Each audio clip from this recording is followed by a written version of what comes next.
seguí eligiéndonos. DTV, el periodismo en el Congreso.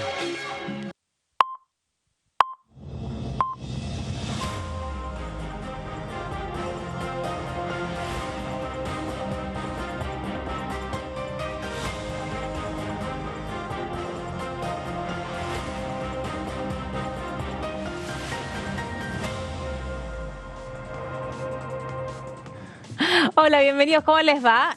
Acá estamos en la segunda edición de DTV y estábamos conversando con Mari y también con Fabi sobre, bueno, la novedad que el viernes sobre el filo de este programa teníamos, pero todavía no había confirmación oficial, que es la designación de la nueva autoridad de la Cámara de Diputados, que es Martín Menem. Obviamente de origen justicialista, de la familia Menem, o sea, su apellido no es solamente un homónimo, sino que es de la familia, es el sobrino del expresidente o del presidente Carlos Menem. Y bueno, hay que ver desde ese punto de vista cómo se adecúan todas las fuerzas dentro de la Cámara de Diputados. ¿Cómo les va? Buen día. Hola, bienvenidos. Meli. Sí, efectivamente, volvió en los 90, no solamente con los exfuncionarios, sino hasta con los nombres propios, ¿no? Recordemos igual que Martín Menem es el hijo de Eduardo Menem, que fue senador más de 20 años, sí. Acá en el Congreso de la Nación. De todas maneras, él tenía una relación más distante con la política, se empezó a involucrar recién hace 2 años como legislador de La Rioja, después se candidateó este año como gobernador de La Rioja y siempre fue de la mano de Javier Milei. Es curioso, es uno de los pocos dirigentes, cuando Milei empieza a desembarcar en el mundo de la política, él mismo, que tiene el aval explícito del economista en su momento. Recordemos cómo fueron las elecciones provinciales con alineamientos de algunos candidatos con un Javier Milei que por entonces no hacía reconocimientos o no iba a visitar esas provincias para respaldar esas fórmulas provinciales. En el caso de Martín Menem sí lo hizo, entonces habla de un vínculo muy cercano de ambos que ingresaron desde el mundo más bien empresarial, privado, al mundo de la política hace recién 2 años. Y bueno, cómo se terminó priorizando de alguna forma que el que esté a cargo de la Cámara de Diputados sea alguien del propio mundo libertario y no un dirigente del PRO como especulábamos la semana pasada. Bueno, y queda confirmada también la fórmula del PRO dentro del Poder Ejecutivo. Sí, sí, y sobre un detalle más sobre el nombramiento de Menem, que desde algunos sectores algunos estábamos informados de las aspiraciones de los libertarios de conducir su propio sector. Ya miércoles, la semana pasada, estaban claro que Ritondo no formaba parte, se especulaba con la posibilidad de que Guillermo Franco siguiese insistiendo con Florencio Randazzo, pero ya el viernes había algunos diputados electos que se movían junto a Martín Menem, jueves, miércoles, dando a entender lo que se vendría. Finalmente, efectivamente confirmado el viernes, y la fórmula presidencial, incluida, como dice el comunicado oficial del presidente electo, los candidatos de Juntos por el Cambio forman parte de La Libertad Avanza. Ahora, la pregunta es, ¿los votos de Patricia Bullrich, como ella misma dijo que le pertenecen, también son de La Libertad Avanza?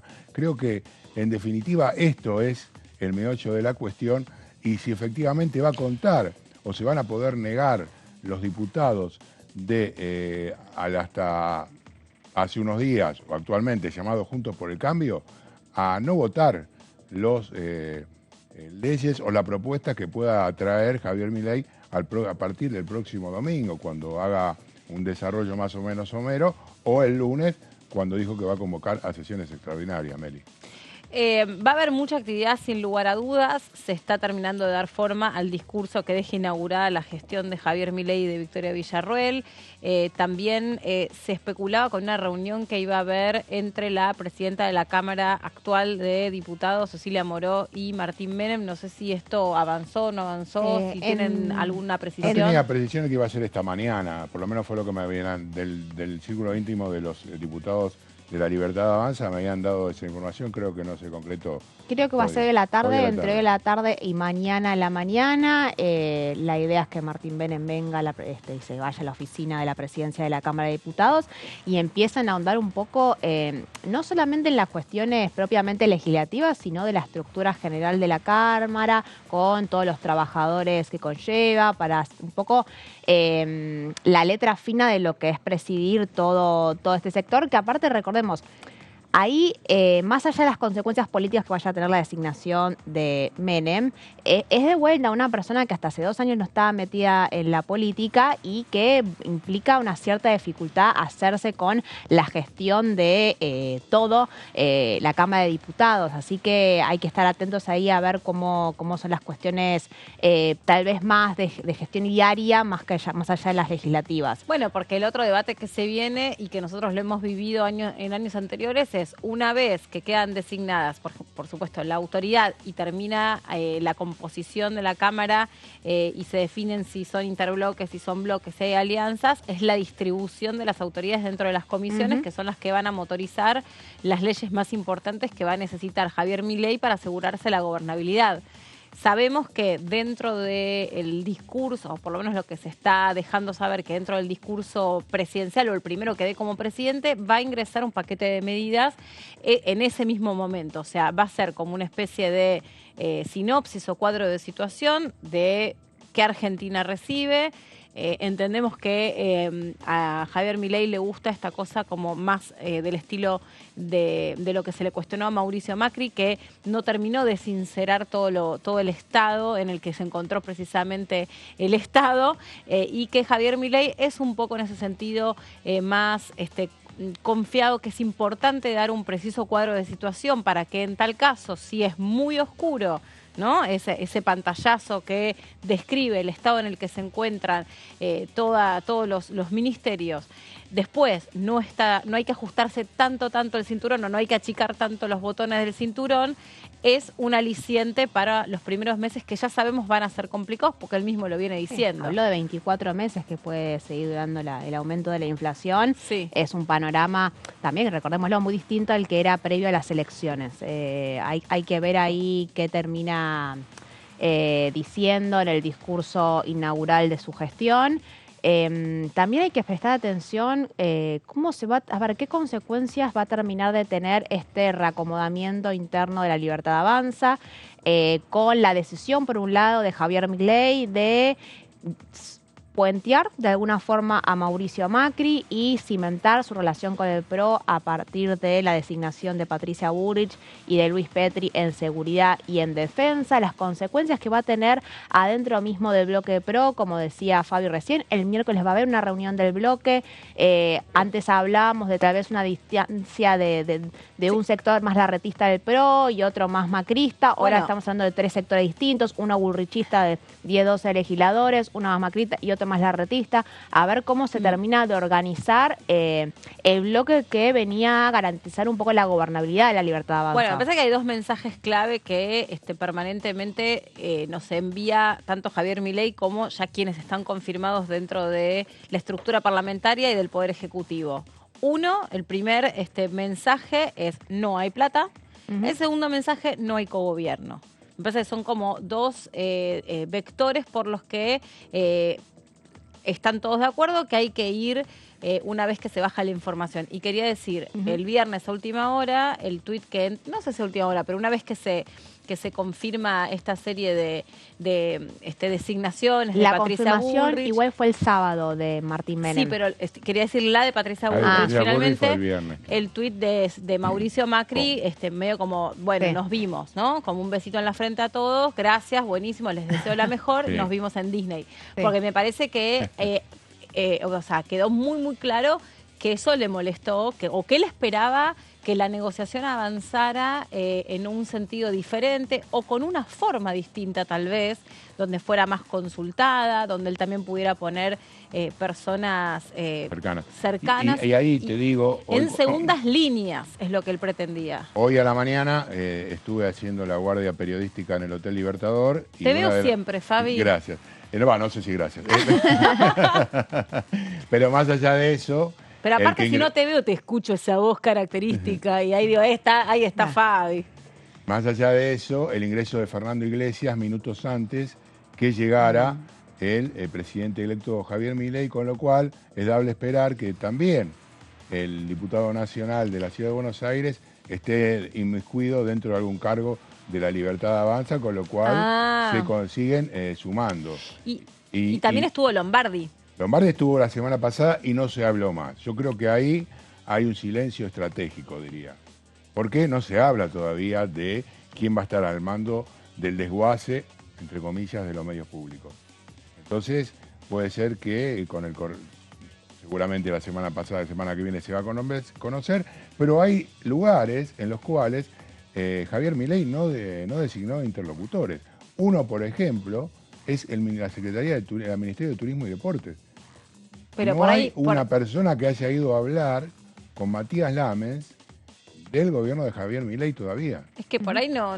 Bueno, está bien, no yo lo termine dejo, siendo- digamos, no culpes al mensajero, pero te digo, o sea, eso habla, y otra cosa, que a pesar de no haber sido confirmada con un comunicado como oficialmente se ha hecho con el resto de los funcionarios del gobierno, a mí, hoy a la mañana, me confirmaron que es efectivo el nombramiento de Sandra Petovelo al frente Capital del Humano. Ministerio de Hábitat, iba a decir. Capital Humano. De Capital Humano, que todavía está en discusión.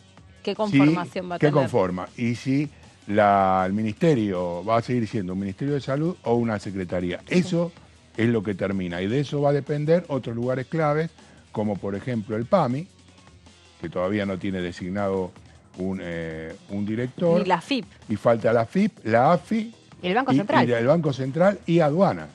Sí. Y- Esos 4 lugares todavía faltan importantes. Y por también. ahí leía que podía haber, pero no sé, o sea, viste que se comenta como a muchas escalas la información, que podía haber ex miembros del gabinete que había conformado Ginés González García.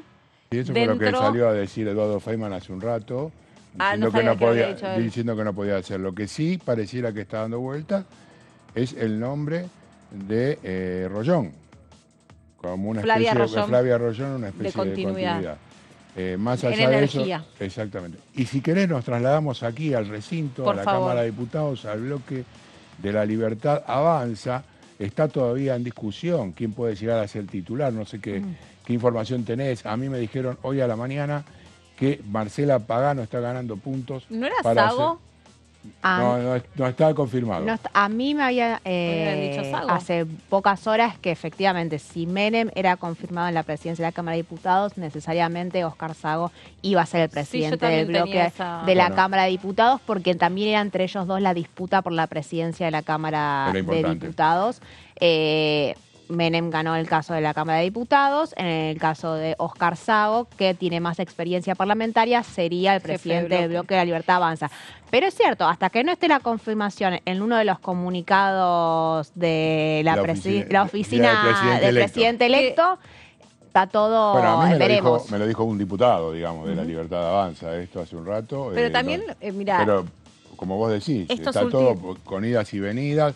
Lo que decían que tenían los casilleros tan llenos, y que nos dijeron la semana pasada, todavía faltaban nombrar indudablemente funcionarios. pero así el nombre que- de Marcela Pagano ya circuló varias veces para distintos roles supuestos. Una se hablaba de la vocería, que bueno, que ahora ya fue designado también un colega periodista. Se hablaba de la presidencia de la Cámara de Diputados. La semana pasada volvió a sonar su nombre como una candidata para ocupar la presidencia de la Cámara, porque también gustaba esta cosa de que fueran autoridades mujeres en una Cámara y en la otra, repitiendo un poco el impacto que esto tuvo cuando Cecilia Moró y Cristina Fernández de Kirchner fue esta dupla femenina a cargo de la Cámara. Y también sonó fuerte para ocupar algún lugar destacado en el bloque. Pagano es una persona, me parece que además tiene muchas habilidades, porque yo no sé si él es economista, pero tengo entendido que sí, y es periodista, es muy hábil comunicando, es muy hábil enfrentando situaciones que por ahí otros no tienen tanto esa gimnasia, aunque entendemos que más allá de poder parlamentar, de poder hablar, de poder argumentar, es muy importante esto otro que mencionás vos, que es cierta experiencia de lo que significa en una Cámara de Diputados tan fragmentada como esta, poder establecer puentes y tener capacidad de alianzas y de negociaciones, porque me parece que esta colocación de la fórmula del PRO, de Patricia Bullrich y de Petri dentro del Poder Ejecutivo, obviamente hay un sector de Juntos por el Cambio que lo va a partir al medio y va a querer mostrar que no hay cogobierno. Y en esta línea de no hay cogobierno, bueno, hay que ser oposición, por lo menos hay que hacer oposición acá. Y también me pregunto qué va a pasar y quién puede ser un referente dentro de ese bloque. ¿Será que sigue siendo Ritondo? Bueno, en el principio referente de Juntos por el Cambio. se va a definir seguramente este miércoles cuando sea la reunión de bloque y por ahora no hay muchas figuras que le estén ahí disputando el rol de presidente del bloque Por eso, del PRO. Podría tener continuidad. Podría tener Ritondo. continuidad Cristian Ritondo. Lo Sí. mismo le preguntábamos la semana pasada nosotros a Germán Martínez, si podría llegar a tener continuidad. No soltó nada y dijo que en Off the Record él no decía nada, que él decía todo en on. Porque le preguntamos, digo, yo no hago ninguna declaración y eso iba a ser sometido. Eso estaba atento también a lo que pasaba con la presidencia de la Cámara. Es muy probable que sea igual Germán Martínez, a mí ya me lo dan por confirmado, que va a seguir siendo él, al menos durante esta primera etapa. Ya tiene el visto bueno de Máximo Kirchner y gran parte de la Cámpora y de un sector del masismo. Entonces, al menos lo que es este primer periodo, el objetivo es que siga siendo Germán Martínez el presidente del bloque de diputados. A mí ya me lo daban prácticamente como confirmado. Faltaba dialogar con algunos otros sectores de Unión por la Patria para que el diálogo fuera con todos, pero estaba el día de la asamblea, ya quedan 4 días. La idea es que siga siendo Germán Martínez. Bueno, vamos a hablar, si te parece, de Todo lo que se viene el próximo... Bueno, vamos a tener una asamblea legislativa el miércoles y vamos a tener una asamblea legislativa el domingo. Entonces, hablemos un poquito de para qué se usan las asambleas legislativas y en ese caso, entre otras cosas, si ahora me acompañan con la imagen desde los controles, vamos a poder hacer de alguna manera una cuestión que tiene que ver con que hemos visto a lo largo de estos últimos días reuniones establecidas fundamentalmente para una cuestión, que fue la aprobación de los resultados de la campaña electoral. Hubo 2 asambleas legislativas, ¿no? La que tuvo que ver con la consagración de los candidatos que compitieron que ganaron en la primera vuelta electoral el 22 de octubre y los que iban a competir y los que compitieron el 19 de agosto con el resultado definitivo, lo vimos la semana pasada, consagrando a Javier Milei y a Victoria Villarruel como la fórmula que de alguna manera se llevó adelante el triunfo.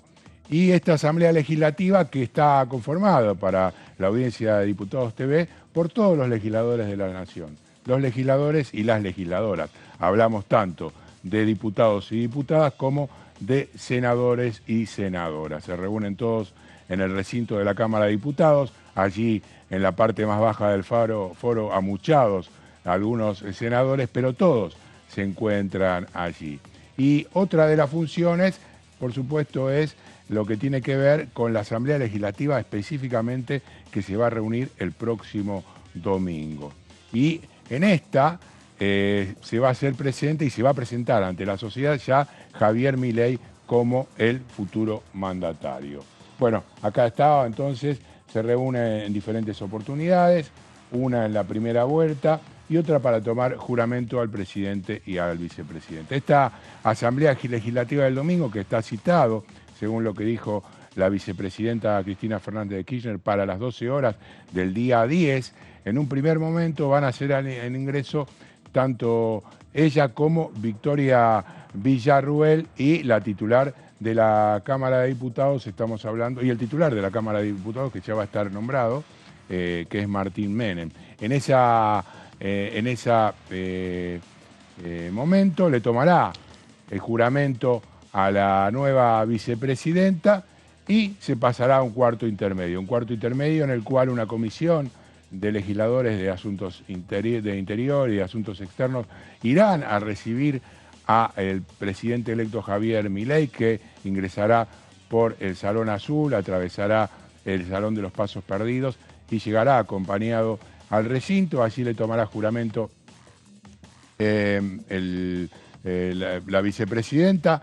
Alberto Fernández, que será parte de la partida, le entregará el bastón de mando y a partir de ese momento ya todo quedará en manos del nuevo presidente. Hasta hace unos días se hablaba de que solamente se iba a dirigir a la ciudadanía Javier Milei en las escalinatas del Congreso. Esto tiene idas y venidas, pareciera que ahora lo que va a suceder es que Javier Milei también le va a hablar a los legisladores. No creen que sea una muy largo, muchas líneas de mucho tiempo el que transcurra, y luego se trasladará hacia las escalinatas del Congreso, donde allí sí, con un escenario armado, con una convocatoria que ya está en las redes, no sé si la vieron, No. Meli, ya está, si miran, por ejemplo, creo que Hernán Lombardi la subió ya hace unos días. Ojo también con una cuestión que estaba hoy, me estaban contando. Javier Milei es una persona que por los movimientos que viene teniendo, pareciera ser que todavía no acepta o no se considera todo lo que tiene que ver con su seguridad. Vieron que es una persona que ahora, bueno, es custodiado, por ejemplo, por supuesto, por gente de la casa militar, pero tiene mucha proximidad, mucha cercanía con la gente, medio como que en este estilo se le parece bastante a lo que hizo en su momento Néstor Kirchner, como de romper protocolo, de cercanía, de proximidad y de austeridad. Pero como es una persona que ya recibió el llamado de Netanyahu, que ya está permanentemente mostrándose pro-Israel, hay algunos alertas internacionales activados de posibles atentados. Sí, esto es una sí, información esto figuró que en las últimas horas. los servicios de inteligencia de Israel ya generaron que había que elevar la alerta. No estoy diciendo algo que no se sepa o que no esté en ningún lado, no es una invención mía, es una información. Los servicios de inteligencia de Israel ya le pidieron a los servicios de inteligencia argentinos que eleven el nivel de alerta alrededor de lo que puede pasar con objetivos judíos. No estoy diciendo contra Javier Milei, pero estoy diciendo contra objetivos judíos. Pero como Javier Milei está convirtiéndose el judaísmo y ya recibió el llamado del presidente de Israel, y una de las últimas exposiciones tuvo que ver con la visita al rabino Oel, en New York, a la tumba, no al rabino, porque el rabino está muerto, a la tumba. Bueno, esto genera un estado de alerta. Por lo tanto, yo creo que todo esto que estás contando vos, dónde va a ser esas palabras, dónde va a dar su primer discurso, dónde va a recibir los atributos presidenciales, por más que él quiera, me imagino, algunas cosas por sobre otras, o él quiera dar determinada imagen, están sujetas a lo que se recomienda en materia de seguridad. No sé si vos tenés la misma información. Bueno, yo estuve hablando hoy a la mañana justamente con gente de Casa Militar, me confirmaban algunas cosas que ahora te cuento. Con el tema del desarrollo, es verdad lo que vos decís, figura por supuesto en las redes algún tipo de alerta. Creo que, bueno, esto es consecuencia nada más y nada menos de las definiciones políticas de Javier Milei, ¿no? Justamente el acercamiento a Israel, el acercamiento a los Estados Unidos, a nivel internacional, nos hace vivir lamentablemente épocas que hayamos pasado, ¿no? En 3 años, en la década del 90, la Argentina sufrió 3 atentados que fueron prácticamente, la mayoría de las teorías otorgan justamente al acercamiento internacional de Carlos Menem, tanto el atentado de la Embajada de Israel, como el atentado de la AMIA, como la triangulación de las armas por las cuales fue volada la fábrica de Río Tercero, y fueron consecuencias justamente de un acercamiento de Carlos Menem a no solamente eso, sino que quiso participar en la Guerra del Golfo. Bueno, una cantidad de cuestiones que creo que daría todo un programa para analizar desde el punto de vista de la política internacional. Y con respecto a lo que puede suceder aquí, está claro que la seguridad es una cosa a la cual Milei no está acostumbrado, claro, que le tiene indudablemente algún tipo de cosita, digamos, entre comillas, pero ya prácticamente la Casa Militar se está haciendo cargo de todo, eso lo vemos a diario los que cubrimos el Hotel Libertador. Y lo que me decían hoy a la mañana, que además de brindar estas palabras en la salida de las escalinatas del Congreso de la Nación en Entre Ríos 50, se va a subir allí, después que hable, al vehículo, va a transitar por Avenida de Mayo de contramano hacia la Casa Rosada, va a descender del vehículo en la calle Bolívar, en la esquina del Congreso, y va a caminar los 200 metros hacia la Casa Rosada porque quiere estar cerca de la gente. Bueno, por eso. Esto es lo último que hay de información de la transición entre la seguridad de la Casa Rosada actual y la gente de Javier Milei. Esta reunión se hizo hace 2 horas y media, 3, en el Hotel Libertador, y es, digamos, lo que hay de último Sí, y momento. es parecido a esto que estamos hablando, o sea, hay como una construcción, me parece bastante fidedigna de lo que es Javier Milei como personalidad política, alguien que viene diciendo que quiere como quitar privilegios asociados a la política, esto de los choferes, esto de el avión, digamos, de cosas que te distancian respecto a la ciudadanía. Creo que en esta construcción de un líder político con mayor capacidad de ahorro, con mayor austeridad, hace también que necesariamente construyas proximidad. Y en esta proximidad está en juego lo que estamos conversando, que es lo que se recomienda en materia de seguridad. Cualquier presidente, bueno, ya lo hemos vivido con el atentado a la vicepresidenta Cristina Fernández de Kirchner, pero cualquier presidente es un blanco muy, muy sensible de un atentado, más aún en una fecha como esta, que es el cierre de un ciclo muy delicado, con mucho sufrimiento social, en un mes que ya tiene, por nuestra propia historia, mucho aditamento de violencia. Entonces hay que ver cómo se negocia esto, ¿no? De construir esta proximidad. Y lo digo construir con todo respeto, no porque sea algo que haya que impostar, porque yo creo que Milei tiene esto, incluso las imágenes que se vieron de él bajándose del vehículo, saludando a los chicos de la combi escolar, los, entre comillas, fans que se agolpan ahí en las vallas del Hotel Libertador. Digo que él también es un líder político que surge... Tiene carisma. Claro, con carisma, que surge desde la proximidad, que surge desde otras cuestiones que no estamos tan acostumbrados a ver de, por ejemplo, un líder como Alberto Fernández, que no tengo, creo que el recuerdo, más que las 2 veces que fue a votar, de tener cierto contacto con la gente. Bueno, eso a lo largo de lo que eran todos los actos, yo cubrí muchísimo toda la actividad presidencial, eso se veía siempre en los actos que había de obras públicas en la provincia de Buenos Aires. Fue una Recordemos que constante. Alberto Fernández llegó en su propio auto al Claro. momento de También. la También. jura.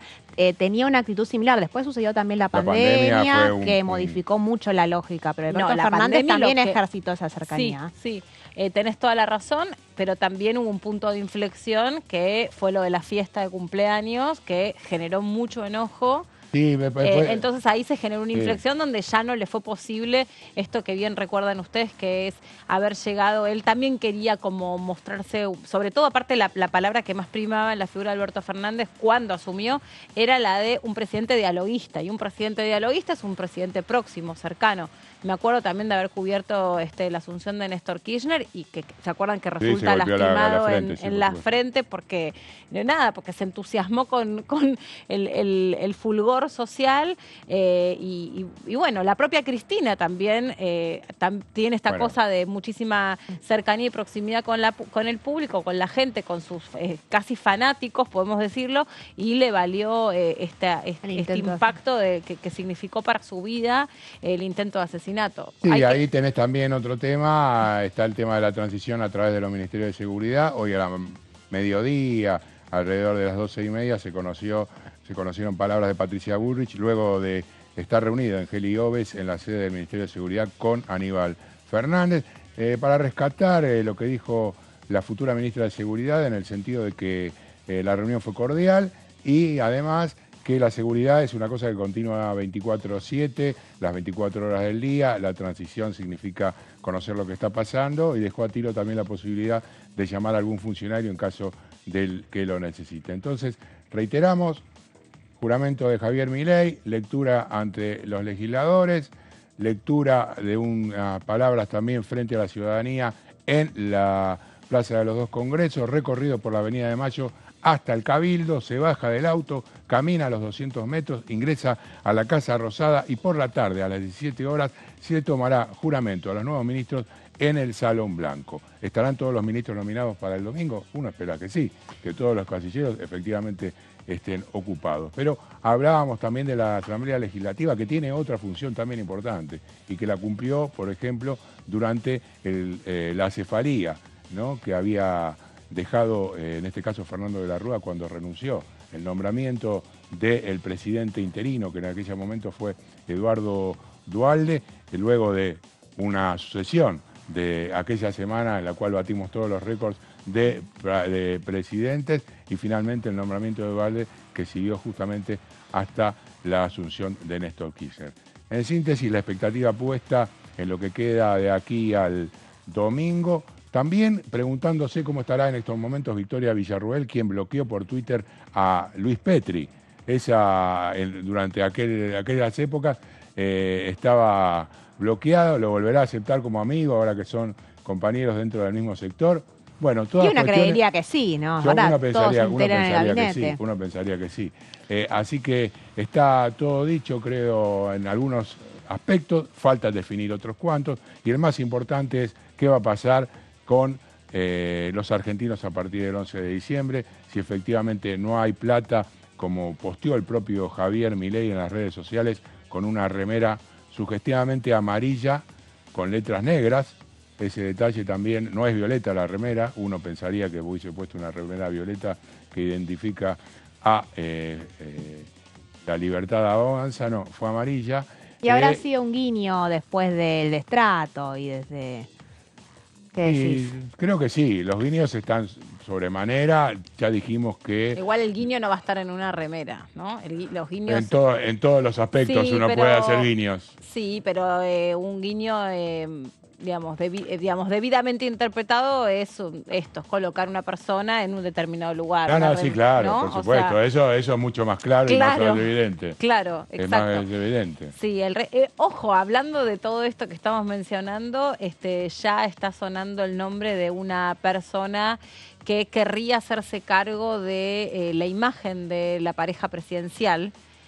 Porque, por ejemplo, hay un montón de atributos vinculados a Claro, prendas de antes vest- estaba el, ¿cómo se llamaba? El prensa de Fabiola, el que trabajaba en Canal 9, ahora no recuerdo el nombre. Ay, no me acuerdo tampoco. Bueno, hay un modisto que se ofreció realmente a querer trabajar y, entre comillas, pulir la imagen de la familia presidencial. ¿En serio lo digo No, esto? y a propósito de esto, hoy una de las cosas que se comentaba es que no estaba claro si iba a asumir con traje o iba a ir con la campera Porque y con está- el buzo azul. La banda verdad. ya la habían confeccionado y la entregaron en la jornada de ayer. No, y aparte, mira, el otro día explicaban, la banda, el bastón y me estoy olvidando La algo. corona no. No. La banda y el bastón, o sea, no Sí. puede quedar a discreción del mandatario. Son atributos presidenciales. Claro, por supuesto, forman parte de la investidura. Claro, tenés que tomar la banda y el bastón. No me acuerdo si había algo más en este momento, sinceramente no me acuerdo. El La bast- Vic. La Vic, Bueno, la Vic negra. eso es fundamental, sí, pero yo ahí creo que el presidente llevará la propia. Aparte, viste que uno nunca sabe qué te ponen dentro de la lapicera, Ah, bueno, entonces hay que tener eso- cuidado. Te hacen firmar otra cosa, en Claro, otro viste, sentido. hay que decís tener cuidado. vos. Pero el tema del look Sí. no era menor porque porque había la campera de cuero y el buzo azul son prendas que él ya dijo que las usaba de cábala, como por esta cosa más como de la psicomagia. Claro, ¿viste? de De hecho acá pensar- la cámara viene con Viene con traje, recién viene con Totalmente, traje, sí. yo no creo que no. Es más, por ahí hasta no se puede, por ceremonial y protocolo. Viste que el No creo. largo de los. Sí, yo creo que sí. ¿Puedo decir que es Yo obligatorio creo que esté con traje? yo creo que sí, que tiene que haber Bueno, una ahora bajada. lo vamos a consultar. Ahora en Una el, bajada en el corte nos Lo fijamos, googleamos. pero... Ustedes dicen que no, que No, puede venir. No, que no puede. Lo mismo que decir que tiene que venir con taco alto. Claro. Bueno, ojo, no sé, para mí en algunas cosas hay como determinados cuestiones que están vinculadas, qué sé yo, a la cultura o a la identidad o a la repetición, a la tradición, eso quería decir, no me sale la palabra exacta, a la tradición, y otras cosas me parece que ya Claro. es el protocolo. Claro. Por ejemplo, estoy segura que el largo de la falda es por protocolo, yo no creo que pueda ir Pero es una cosa que venga con Bueno. minifalda. Pero el mínimo, decís vos, que venga por Pero abajo de la rodilla. yo creo que tiene que haber algo de ese estilo, no lo, sé, lo mismo que no pongo la mano en el fuego. No, vamos a averiguarlo, lo mismo que los escotes y esto, porque es una cuestión donde hay que guardar la Escotes institución. ya me parece demasiado... Vintage. Sí, creo que no, creo que en eso no hay. Cada Bueno, uno se viste chequémoslo. como quiera. No sé. Ahí no sé cómo, No que sé te cómo es, no sé. contestarían. Por ejemplo- algunas diputadas que te Por contestarían. ejemplo, pero- yo sé que bueno, cuando se juntan dos líderes internacionales hay toda una cuestión de protocolo asociado al estilo que tienen que guardar. No pueden ir como quieren. Sí es un debate el color de la corbata cuando hay encuentros entre dos ¿A vos te presidentes. asesora el conde Chikov? Porque el rojo es superioridad. Entonces hay que ser mira. muy cuidadosos respecto a cuando se encuentran dos líderes presidenciales. No, ese es Bordeaux. Ese es un color más vino tinto. Si vos te pones una corbata roja, Más respeto. el líder que te recibe puede... Sí. Pues claro, si es un lenguaje todo esto también, el Sí, lenguaje claro. de guardar el protocolo de la vestimenta. Vos no podés ir, por ejemplo, te recibe en la Casa Blanca Biden, no da que vos sos el invitado, vayas con la corbata roja. No podés. Discúlpenme que yo les aporte, No, es que bueno, está yo... bien que no estoy desasnes. escuchando, pero atentísimamente. Totalmente. Bueno, es más, pero es creo ceremonia que y vamos a escribir protocolo. una columna acerca de la vestimenta cuando Pero termine totalmente. el programa. Y de respecto de, ustedes, si no sé si observaron, que ya el look de Fátima, el día que ya Javier Milei Estaba con un vestido habló, rojo. pero ya su look había, ya su look había cambiado Pero si completamente. no van a vivir juntos. ¿Y qué tiene que ver? Ella, ojo, que el lugar de ella es la primera dama. Sí, ¿Quién dijo? Sí, por supuesto, es la pareja del presidente. Después que no vivan juntos, pueden no vivir Ah, ok. juntos. Así, Y aunque ella- vivan No, en... lo No que dice nada del protocolo que tienen que vivir en la misma, bajo el mismo techo. No, a veces también el presidente puede, ya no, desde la reforma del 1994 puede estar separado, divorciado, viudo, pues no necesita estar en convivencia con alguien, ni estar casado, ni ser Ok. católico. Bueno. Pero sobre el look de Fátima Flores, si vos te fijás, ya había un oscurecimiento del cabello, otro tipo de maquillaje. Sí tenía un escote, porque me acuerdo que se lo acomodaba permanentemente. No, y el pelo de Milei también viene cambiando ya hace rato. Vamos a ver cómo Pero llega el domingo. el asesor también ya hablaba que, porque el pelo ya es como un rasgo característico de él, entonces tampoco le podés hacer un Bueno, peinado. hubo uno que llevaba patillas y se las cortó. Sí, es que sí, es que obvio, porque también se construye. Cristina también cambió. Fue cambiando la construcción de su imagen. Cecilia Morón, notablemente, cuando tiene sesiones y todo, vos ves que está peinada de peluquería, que está maquillada, que hay una preocupación en la paleta de colores. Todo esto no está al azar. Antes de ir al venir vestido te voy a preguntar. Pero todo por lo- supuesto lo que quiera. No es que yo sea una especialista, pero sí le presto atención. Fíjense que siempre Sí, manejan... mismo tono, también que manejan tienen la misma paletas de color. vestuarista, coordinan, sí, está bien. Sí, claramente. No son cosas que se libran al azar, por supuesto.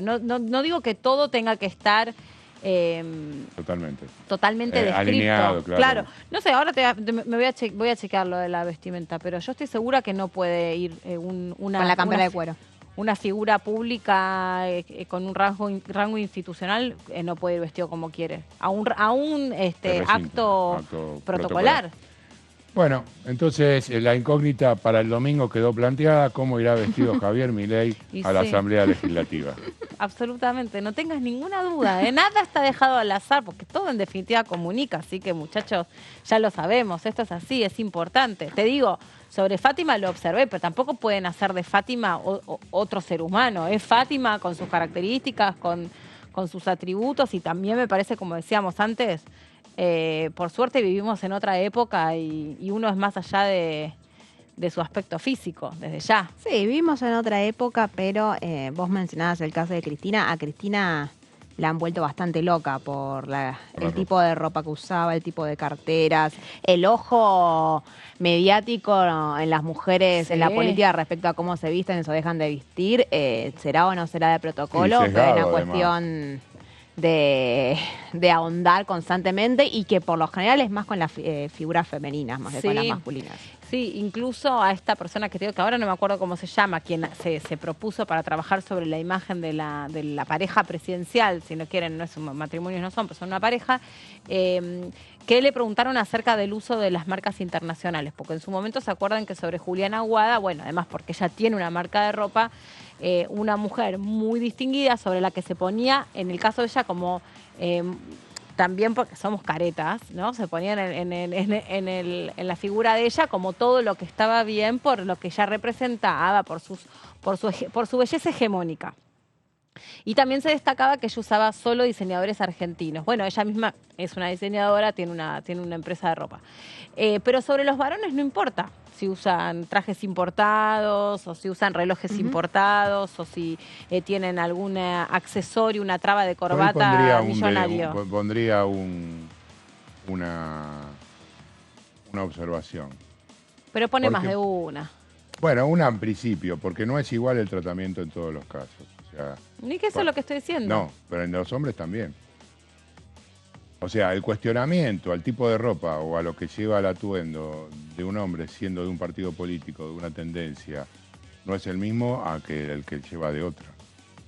No es la misma la observación que se puede hacer sobre Mauricio Macri que sobre un dirigente justicialista. Y lo mismo sucedía con Julián Aguada o Cristina Fernández de Kirchner.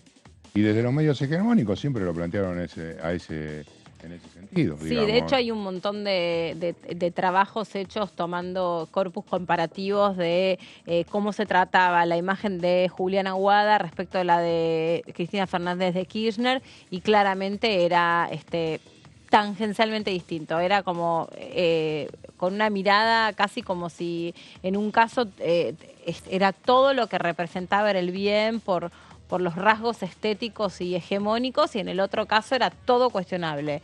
Si fue a la inundación con un taco, si usaba una cartera de no sé qué, que lleva en la cartera, que cuánto vale la cartera, que dónde la compró, que cuántas tiene, que qué se hizo en la cara, viste, como mira, ¿qué te hiciste en la carita? Que qué se hizo en la cara, si se puso esto, si se puso lo otro. Bueno, pero hay toda una farandulización de la política también, sobre todo creo desde los 90 en adelante, con el propio Carlos Menem, que construyó, ya que hablamos de imágenes, mucho esta pared derribada entre el jet set, la farándula y la política. Él justamente buscó con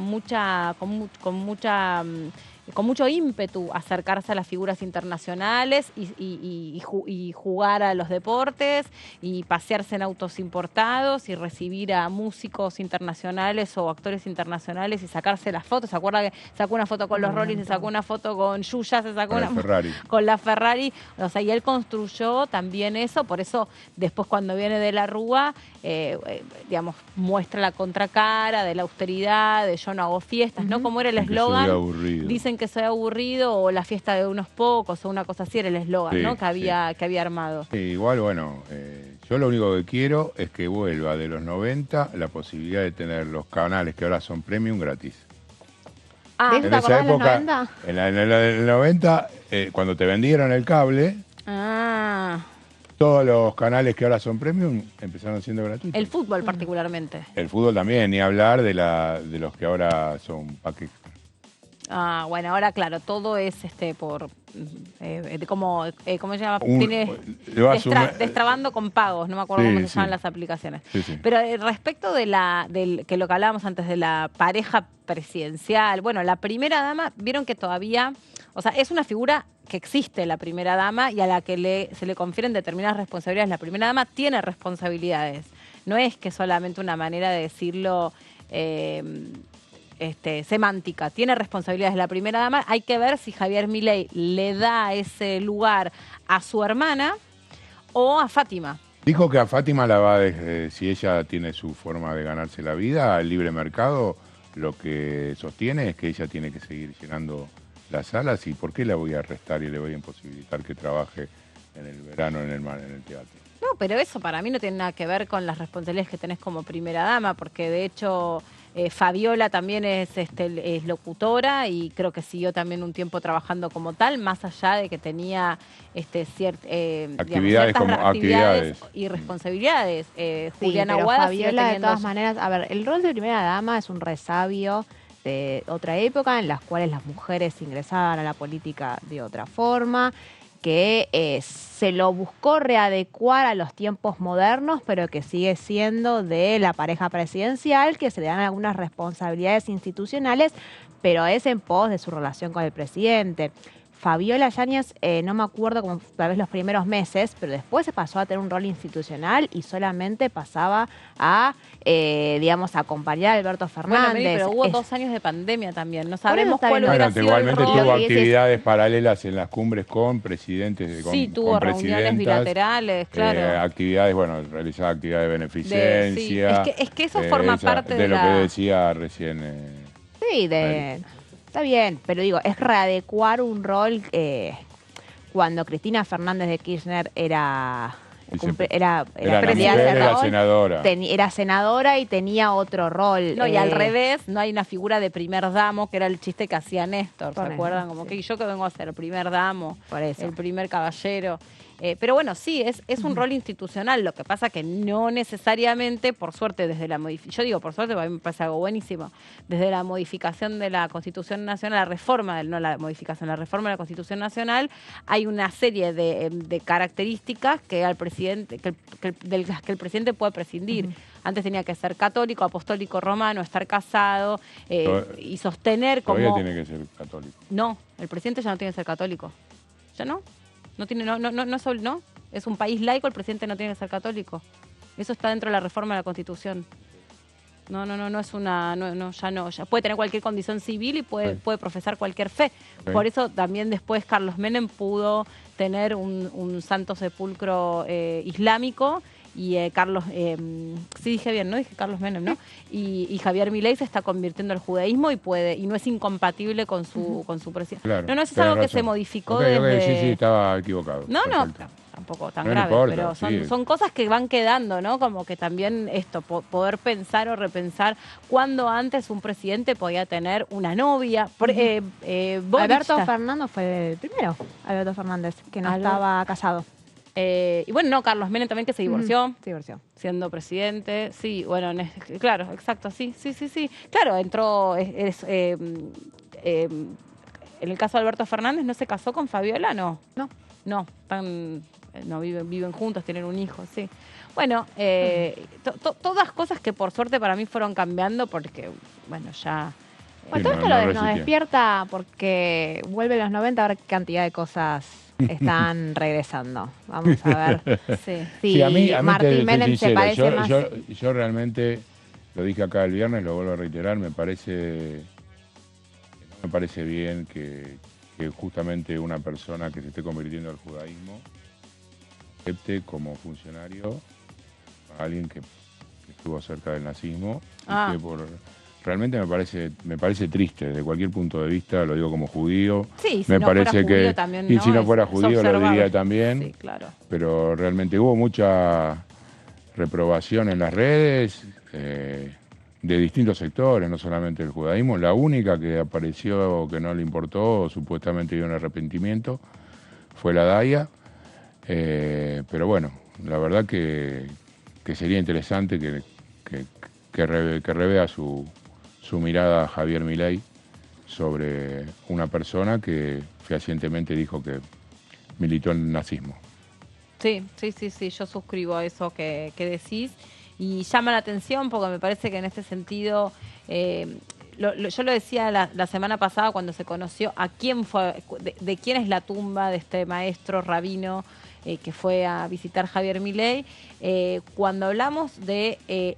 dentro del judaísmo de la rama de Chabad Lubavitch, Fabi lo debe saber bien, digamos, no hace falta solamente con querer profesar la fe judía para que eso te convierta en judío. Evidentemente, Javier Milei ha estudiado muchísimo, sobre todo los libros religiosos, los textos de la ley escrita judía para poder entrar a formar parte de esa comunidad, porque no puede entrar cualquier persona a visitar la tumba del rabino, ni mucho menos participar de ceremonias en Chabad Lubavitch, así que habla de mucho interés y mucha devoción por formar parte y por conocer sobre la cultura, pero insisto, no es solamente como una cuestión de fe, de bautismo. Bueno, sí, yo me siento y entonces entro en esta fe o hago tal y tal ritual y ya está. No, claramente tiene que haber estudiado mucho, tiene que haber seguido una serie de a ver, si lo voy a decir muy técnico no se va a entender, pero hay como una serie de, como decir, mandatos que una persona que ingresa a la religión judía tiene que cumplir. Lo mismo las mujeres, no solamente los varones. Por ejemplo, una mujer que de pronto se convierte y se casa ante la ley judía, bueno, tiene que cumplir más allá de presentar papeles y demás, tiene que haber un linaje demostrable. Igual etcétera, ahí también etcétera. tenés, de acuerdo al lugar por el cual uno quiere acceder, distintos tipos de acciones, ¿no? No es lo mismo acceder por el judaísmo a través quizá de una congregación un poquito más progresista que de una más ortodoxa. Y en ese sentido, bueno, son diferentes los rituales, así que... y las aceptaciones. Por supuesto.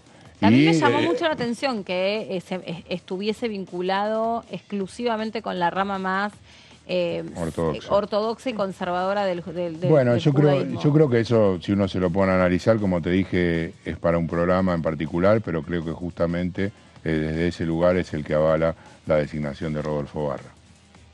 Bueno, yo vuelvo a decir lo mismo que digo sobre este espacio que a mí me genera tanto orgullo. Siempre abierto, de hecho el otro día el de la Asamblea Legislativa, pudimos acercarnos a Javier Milei, todavía diputado, ¿no? Que estaba en calidad de diputado escuchando lo que la Asamblea Legislativa, la Comisión de la Asamblea Legislativa decía en cuanto al escrutinio. Siempre este lugar está para escuchar todas las voces, para que todos los miembros de esta Cámara puedan expresarse, incluso más aún cuando es una fórmula presidencial que sale de la Cámara de Diputados. Entonces, más interés aún. Alguna vez nosotros hemos tenido, bueno, José Luis Espert sí ha hablado muchas veces, Carolina Píparo sí habló muchas veces con nosotros, el propio Milei alguna vez habló, no recuerdo si Victoria Villarruel alguna vez habló con por lo menos no conmigo, con esta pantalla, pero desde ya que son cosas que son interesantes y que... Sí, aparte conocerlas de ellos mismos, ¿no? Conocer las definiciones, sí, estoy de acuerdo. Entender cuál es el proyecto, qué es lo que pretenden de la Cámara, porque indudablemente el canal está justamente para hacer conocer la voz de los diputados y creo que desde nuestro lugar lo que tenemos que hacer es escuchar y transmitirle al resto de la población, así como lo venimos haciendo hace 4 años. Que el otro día, cuando terminaba la Asamblea Legislativa, bajábamos con los compañeros con los que habíamos hecho la transmisión y nos fuimos encontrando con distintos diputados y diputadas acá por el anexo, algunos que iban para su despacho, otros que se saludaban, otros que se juntaban a almorzar y así íbamos hablando y sí, claro, o sea, destacaban la importancia que ellos hayan podido tener aquí, participación y la posibilidad de hablar a la par de cualquier otro medio privado o público, pero hay diputados y diputadas que saben que por ahí otros medios no le dieron el espacio que nosotros, que es nuestra obligación por otra parte, ¿no? Porque nosotros estamos para transparentar el trabajo y para poner en evidencia que un diputado no trabaja más o trabaja menos si baja al recinto, ¿no? El recorrido que hace una ley, el debate, cómo se van interiorizando en determinadas temáticas, los espacios en las comisiones para que la sociedad civil también acerque proyectos y propuestas, para que pueda ser lo más ajustada a la realidad cada una de esos debates. Me llevé como una linda impresión respecto del efecto que ha causado DTV a lo largo de todos estos años. Mención especial el segmento que hay de mis proyectos, que muchas veces son iniciativas de los diputados y diputadas que nunca terminan siendo tratados en el debate de comisión porque no tienen el impulso a través de sus propios bloques, pero que hay una voluntad de ir plasmando lo que vos decís, ¿no? Lo que es todo el trabajo legislativo, que no es solamente cuando se dictamina y se lleva al recinto, sino los aportes que cada legislador, de acuerdo a las características de la provincia a la cual representa, presenta sistemáticamente iniciativas con el objetivo de mejorar determinadas condiciones. Muchas son productivas, muchas que tienen que ver con las economías regionales y bueno, acá se queda un espacio puntualmente referido a ver, bueno, qué es lo que se está trabajando incluso cuando no está en pantalla y no se está viendo en público en el debate en comisión. Sí, alguna vez lo hablamos incluso al aire con el diputado Lombardi, ¿no? Tuvimos no un cruce, pero un pequeño diálogo que a mí me pareció súper interesante porque,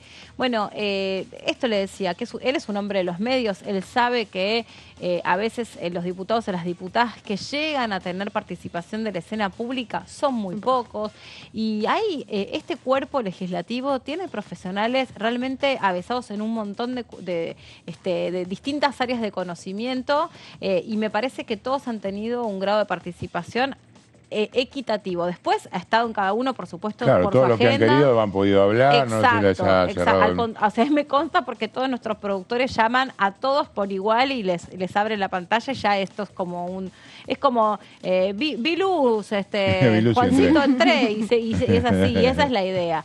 Que vean luz, que vengan, que hablen y que nos cuenten cuáles son sus proyectos y cuáles son sus iniciativas. Hacemos una pausa, es muy cortita y ya seguimos con más. Ay, ¿qué pasó? Es algo muy importante.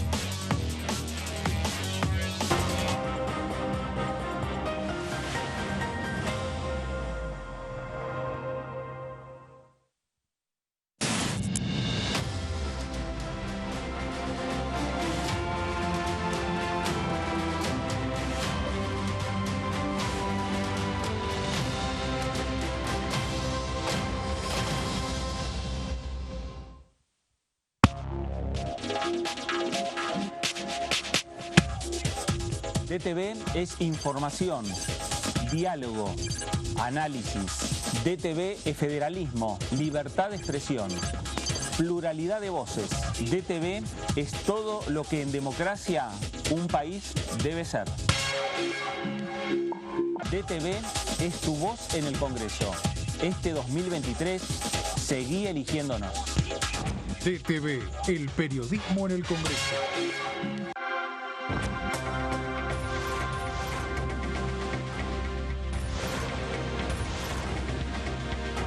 Ellos son tu voz. En DTV, el resumen. DTV, el periodismo en el Congreso.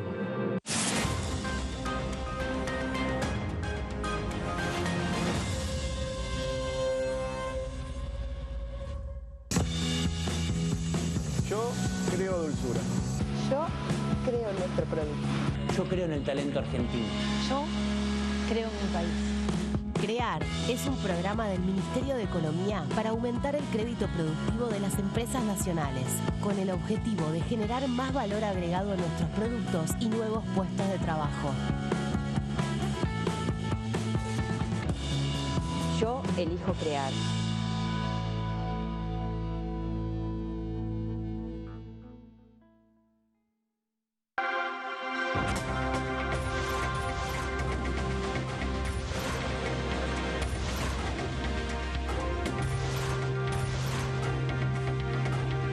Ellos son tu voz en el análisis. DTV, el periodismo en el Congreso.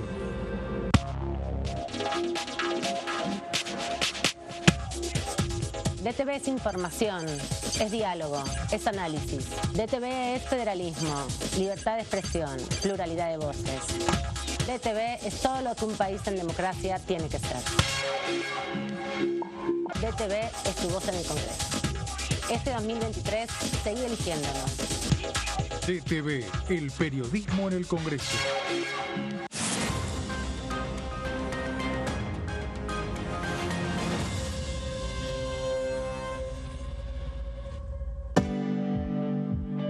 Si somos dueñas y dueños de nuestros libros, somos protagonistas de un futuro mejor.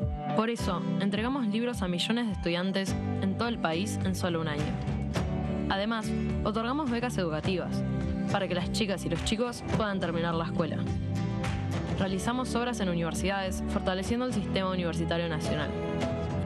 Y este año, otorgamos y renovamos becas Manuel Belgrano en carreras estratégicas para el desarrollo productivo del país. Con más educación, construimos un futuro mejor. Conoce más en argentina.gov.ar/protagonistas. La educación nuestra bandera. Ministerio de Educación.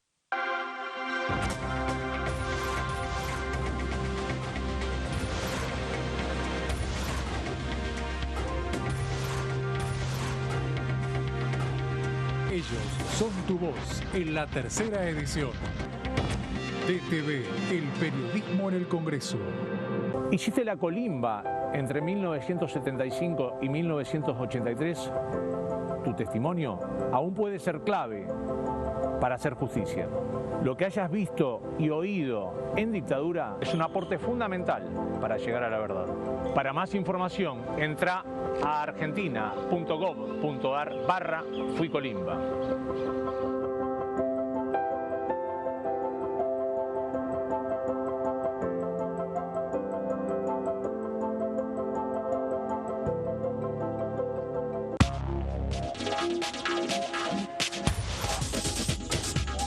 Punto Género, lunes, 23 horas. Ay, dale, escuchame. Mirá lo que tengo para mostrarte. Así vas a estar en 10 años. ¿Cómo te ves? Mirá, me veo bastante fachero, ¿eh? Tranquilo y sobre todo jubilado. Ah, ¿te vas a jubilar? Sí, ya me estoy encargando de eso. Qué bueno. Bueno, dale, prendé. Si te faltan hasta 10 años para cumplir la edad para jubilarte y adeudás aportes, ahora los podés regularizar con el nuevo plan de pago de deuda previsional. Tu esfuerzo cuenta. ANSES, Argentina Presidencia.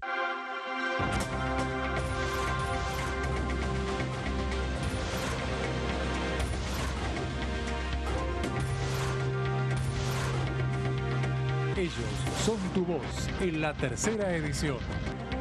DTV, el periodismo en el Congreso.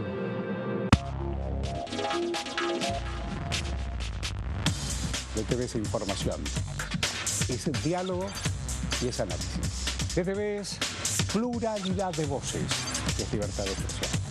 DTV es federalismo. DTV es todo lo que un país en democracia tiene que ser. DTV es tu voz en el Congreso. Este 2023 seguí eligiéndonos. DTV, el periodismo en el Congreso.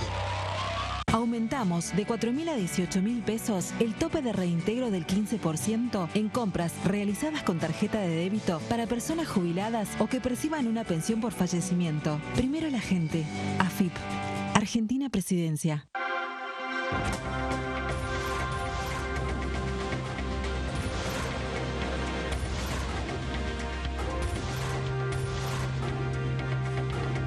Ellos son tu voz en la primera edición. DTV, el periodismo en el Congreso.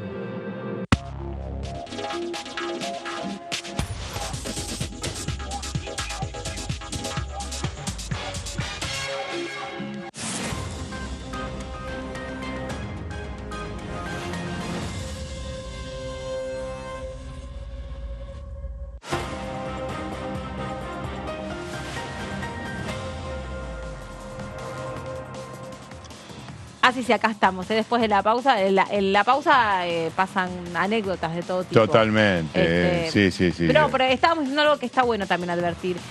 Ojo, porque cuando hay cambio de gobierno y se esperan medidas que vaya a haber desde todo punto de vista, suelen también estar, lo voy a decir muy vintage, los amigos de Lampa suelen estar también AMPA, de Lampa. El vintage es de Ciudad Gótica, muy AMPA. Vintage. Pueden estar usando toda esta situación de incertidumbre, de no saber a cuánto va a estar el dólar, qué va a pasar con el banco, con los no bancos, para generar confusiones y luego asegurarse estafas virtuales. Estén más atentos que nunca, pues están a full con esto. Sobre todo por esto que ahora nos va a contar María, que es qué puede pasar, qué no puede pasar, en qué van a consistir las primeras medidas que se envíen, pero estén muy atentos porque hay mucha gente que lamentablemente cae porque está aturdida, porque no está tan informada. Por desconocimiento, por miedo. Claro, exactamente. Y es muy frecuente en estas épocas del año de tanto recambio, de tanta información que está dando vueltas, que está circulando más que nada, que se aprovechan los delincuentes para hacer uso de su creatividad. Ojalá lo usaran para trabajar de verdad, pero lo usan para chorear. Y bueno, y están estafando a full. Cae cualquiera, así que solo para que lo tengan en cuenta. Sí, cae cualquiera. Pero bueno, vamos a hablar de también algo que es muy esperable o habitual cuando hay un recambio de gobierno. Vamos a desmitificar un poco, porque las últimas 2 semanas se empezó a hablar sobre qué es lo que se puede hacer y qué es lo que no se puede hacer a través de un DNU. Recordemos que, por ejemplo, el caso de la reforma del Estado, o sea, la modificación de la ley de ministerios, que es uno de los objetivos que tiene Javier Milei, pero que es un planteo que tienen absolutamente la gran mayoría de los gobiernos, lo tuvo el de Alberto Fernández, lo tuvo el de Mauricio Macri, son iniciativas que, por ejemplo, se suelen hacer con DNU.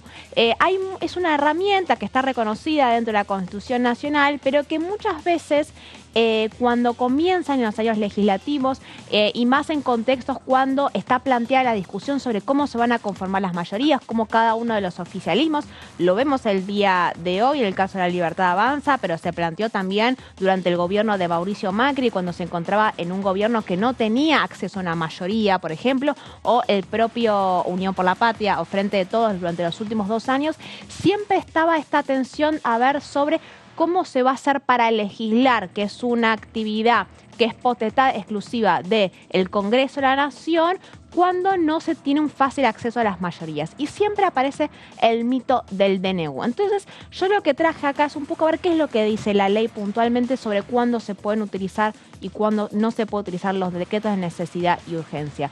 En el bloque anterior, vos, Mary, traías la reforma del 94. Una de las cuestiones que incluyó la reforma constitucional del 94 fue un artículo puntual, que es el artículo 99, que refiere a esta facultad que tienen todos los presidentes y presidentas de la nación. ¿Qué es lo que sostienen? Que el presidente o presidenta tiene prohibido legislar bajo pena de nulidad absoluta e insanable, porque eso es una potestad del Poder Legislativo de la Nación, a menos que circunstancias excepcionales y sean imposibles seguir los trámites ordinarios. Los trámites ordinarios obviamente son que el Congreso de la Nación pueda juntarse, reunirse y sancionar leyes. Hay 4 temas prohibidos que es importante destacar cuando se hacen muchas veces análisis periodísticos sobre, por ejemplo, cómo va a estar compuesto el paquete de medidas económicas de Javier Milei, y hay mucha especulación sobre las modificaciones, el régimen tributario. Entre los 4 temas prohibidos que los DNU no se pueden sancionar tienen que ver con la cuestión tributaria. No se pueden aumentar o disminuir impuestos o eliminarlos a través de DNUs. Cuestiones de materia penal, no se puede subir o bajar la edad de imputabilidad, no se puede derogar la ley del aborto a través de un DNU. A lo que es el régimen de partidos políticos y es lo que las cuestiones electorales, no se puede eliminar las PASO a través de un DNU. Más allá, si no es ninguno de estos temas, cuando el presidente emite uno de estos decretos de necesidad y urgencia, el jefe de gabinete debe enviarlo a la Comisión Bicameral de Trámites Legislativos, que va a tener 10 días para emitir su despacho a ambas cámaras. El despacho obviamente es el dictamen. Esto es lo que dice el artículo 99 de la Constitución Nacional. Pero Mary, una pregunta. Sí. A ver, eso me interesó. ¿Qué pasa cuando vos todavía no tenés reacomodadas las cámaras y no existe tal comisión bicameral todavía? No está constituida. Bueno, ¿qué es lo que suele pasar y qué es lo que sucedió durante muchísimos gobiernos? Se vio durante el gobierno de Mauricio Macri, también se vio durante el gobierno de Alberto Fernández. Hay un plazo de 10 días, pero no siempre se cumple. La realidad es esa. Muchas veces la comisión bicameral tiene y aprueba casi a modo de paquete muchos de los decretos de necesidad de urgencia cuando finalmente se reúne. El caso puntualmente este año, hoy la comisión la preside Marcos Clery, que es un diputado nacional de la Cámpora. Después lo vamos a repasar. Son 8 senadores y 8 diputados. Cuando finalmente se reunía, se vio puntualmente, porque el ejemplo de situación excepcional es el caso de la pandemia. Claro. Y hubo un caso de excepcionalidad en la cual claramente el Congreso no podía reunirse durante la pandemia, donde se emitieron un montón de decretos y cuando finalmente la bicameral se reunía un poco los aprobaba y después se sancionaban en el Senado, pero en paquete. Ahí fue lo que justamente fue esa la respuesta que me dio el jueves Diana Mondino cuando yo le pregunté que había una propuesta de eliminar 2.000 leyes. Ella me dijo, no, yo vi hasta 500 nada más. Y después le repregunté entonces, ¿qué van a gobernar? ¿Piensan si el paquete de leyes no pasa? No, y entonces gobernaremos por decreto como lo hizo Alberto Fernández. Pero claro, lo que vos le estás diciendo estaba en un contexto. Está con un contexto que fue el de la pandemia. Diana Mondino igual de todas maneras después hace la aclaración, pero no es lo que corresponde. No es lo que corresponde, no pero es lo que si tenemos que llegar a ese fin, terminó la frase diciendo, si el fin del que necesitamos de justifica los medios. No lo dijo en esos términos, pero fue efectivamente el sentido de lo que Porque dijo. Nuevamente es la discusión que se hace siempre cuando los oficialismos no tienen una mayoría. En este caso puntualmente se cuenta con menos del 15% de los diputados nacionales y menos del 10% de los senadores nacionales. Frente a esos escenarios, con la asunción de Martín Menem, bueno, las primeras declaraciones fueron muy insistentes en generar diálogo y generar consenso, pero bueno, en ese trabajo de buscar esas mayorías vuelve a reflotar el fantasma de gobernar a través de DNUs, que lo han tenido de vuelta todos los gobiernos cuando no cuentan con esas mayorías. Y yo lo que quiero ahí, porque es interesante tratar entre las 500 leyes que se hablaba que se iban a derogar, habían otros legisladores que después eran desmentidos por la propia Libertad Avanza, que decían, bueno, vamos a derogar la ley de la interrupción voluntaria del embarazo. O de los alquileres. Es totalmente inconstitucional, no se puede a través de un decreto derogar ¿Y cómo en materia penal? penal. Ley? Tenés que reunirte en el Congreso para votar la derogación. Se pueden derogar leyes, pero no pueden ser los temas prohibitivos del DNU. Si son algunos de estos temas prohibitivos, tiene que hacerlo el propio Congreso de la Nación. Exacto. Y tiene que sancionarlo como si fuera cualquier otro tipo de ley que deroga una anterior. ¿Qué es lo que se intentó hacer acá con la ley de alquileres? Derogar la vigente, no generarle modificaciones, sino primero había un grupo de diputados y diputadas que consideraban que primero había que derogar la que existía y después generar otra. Bueno, la ley de alquileres es uno de los temas que sí se podrían derogar a través de un DNU. Pero una cosa es, bueno, estos son los temas que están prohibidos y son absolutamente inconstitucionales. Después está el debate legislativo y judicial sobre el resto de los temas que la Constitución explícitamente no los prohíbe, pero hacen a la interpretación constitucional sobre si efectivamente entra en la categoría de necesidad y urgencia y si hay efectivamente una necesidad por las circunstancias excepcionales que te habilitan a emitir este tipo de decretos. Ahora después lo vamos a repasar porque es interesante hacer un raconto sobre cuál fue la experiencia judicial en la Argentina y cuál fue la postura de la Corte Suprema en los casos que se legisló de esta manera. Bueno, pero Mauricio Macri también hizo decretos de necesidad de urgencia. Sí, y no solamente hizo decretos de necesidad de urgencia, sino que intentó designar a dos jueces de la Corte Suprema a través de un decreto de necesidad de urgencia, un tema sensible si los hay, y bueno, en ese caso no llegó a intervenir la justicia, sino que tuvo que echarse atrás por el nivel de presión que tuvo adentro de su propio interbloque. Recordemos la postura que adoptó el radicalismo, que en ese momento formaba parte de la coalición de gobierno, rechazando absolutamente y bueno, teniendo que echarse atrás y presentarlo como correspondía en el Congreso de la Nación y consiguiendo los votos, recordémoslo. Pero sí, el gobierno de Mauricio Macri inició prácticamente a través de bastantes decretos de necesidad de urgencia. Pero me interesa a la ley que se sancionó en el 2006. Esto es lo que sostiene la Constitución Nacional y después establece que la letra chiquita lo tiene que definir una regulación que se emita a través del Congreso de la Nación en los años posteriores. Y esto se hace recién en el 2006 durante el gobierno de Cristina Fernández de Kirchner. Vamos a la próxima placa. No, Cristina era senadora, estaba Néstor como presidente de la Nación. Que este es el régimen legal de los DNU. Y yo hago hincapié en esto porque hablando con varios constitucionalistas la semana pasada y con algunos diputados del peronismo, así como de Juntos por el Cambio, en la discusión que estaba habiendo en torno a, bueno, ¿se puede o no se puede gobernar a través de DNU? La mayoría insistía que uno de los principales problemas y que dejaba la puerta abierta a gobernar por DNU era esta ley del 2006. ¿Por qué es lo que establece esta ley del 2006? En primer lugar, establece cómo va a ser todo el recorrido del decreto.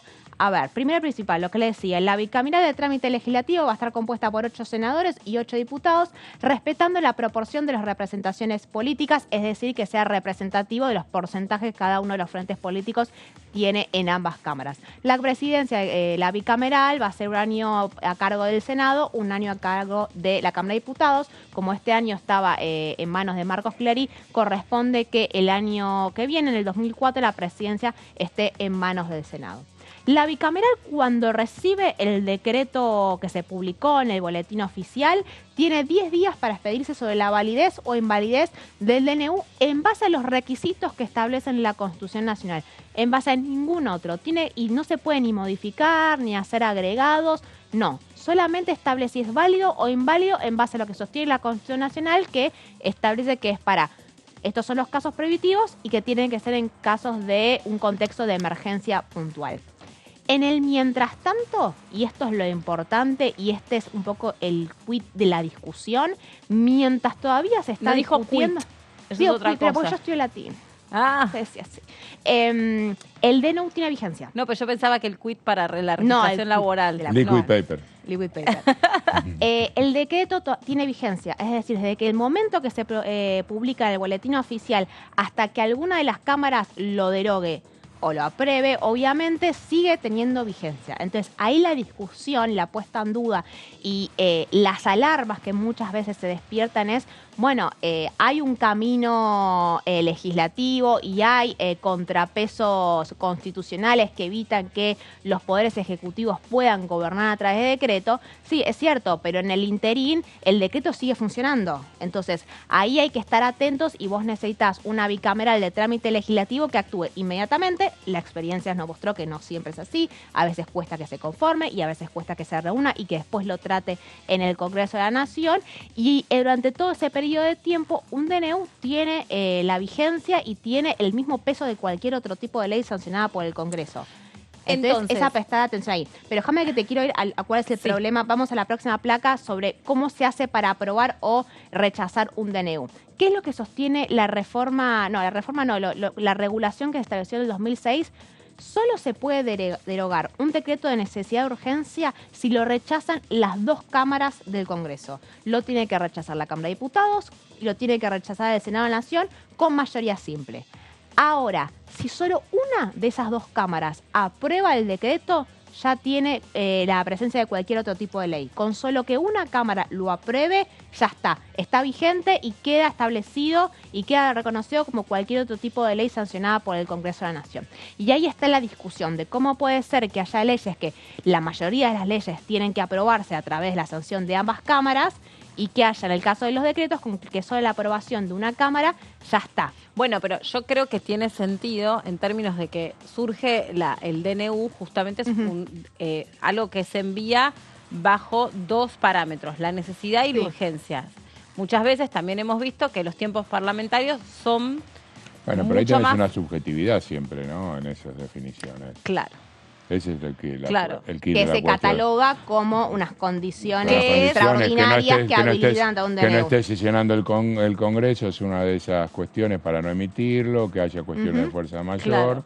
Ahora, ¿un decreto no debiera tener un tiempo de permanencia, de vigencia? Bueno, no.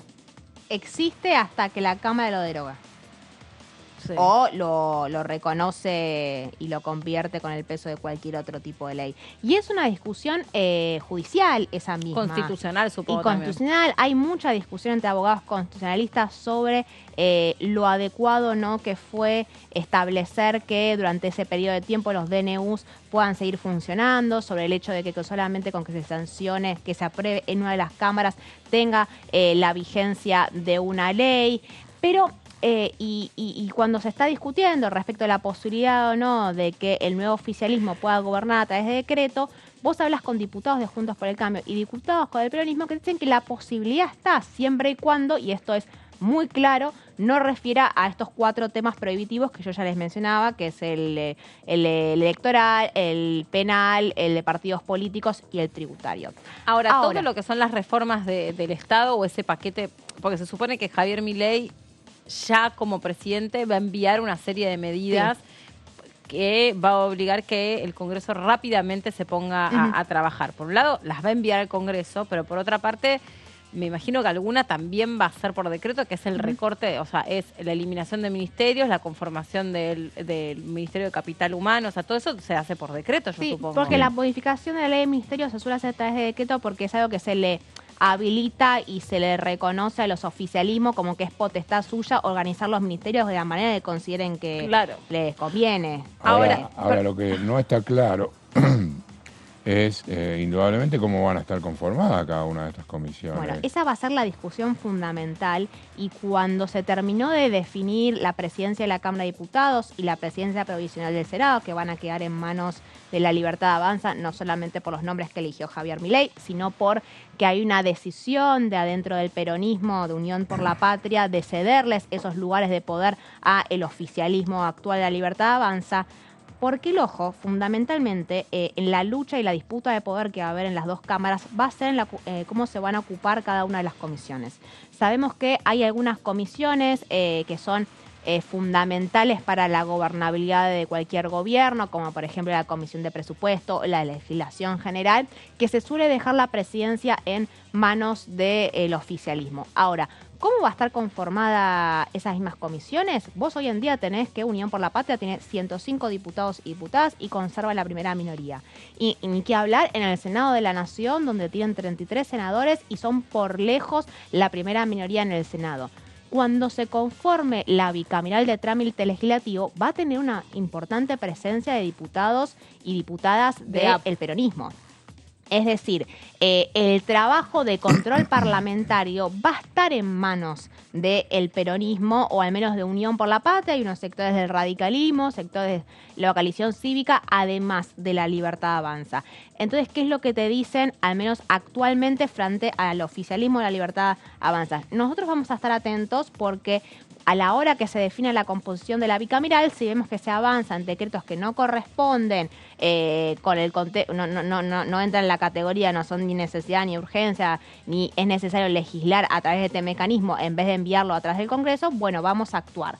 Pero bueno, son las disputas que ya sabemos que ocurren todos los años en la composición de las comisiones y recordemos ya lo que pasó este año, ¿no? Que recién a finales de marzo se terminaron de conformar las comisiones por la disputa de poder que había entre el Frente de Todos con el resto de los bloques opositores para ver cuántos diputados iban para de cada bloque para cada una de las comisiones. Sí, es una disputa de poder, no está claro que te dicen, si vos sacaste este porcentaje de diputados y diputadas, te corresponden 2 lugares en la comisión. Bueno, son negociaciones. Pero se distribuyen por sistema DONT.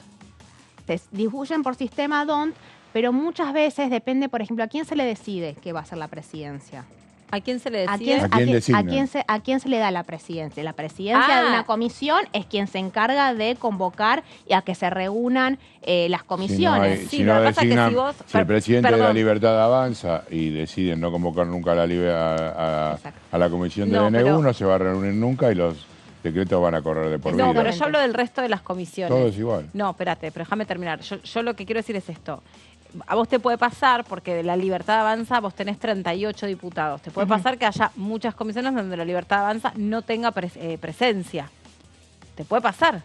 En todas las comisiones va a haber presencia del oficialismo, sí o sí. Que no tenga la mayoría es otro tema, pero en todas... se van a dividir. Se van a dividir los diputados y diputadas, por lo general. Pero si vos los tenés que distribuir por sistema, vos lo tenés que distribuir a tantos diputados que metiste, te corresponden tantas comisiones. No es algo que es antojadizo.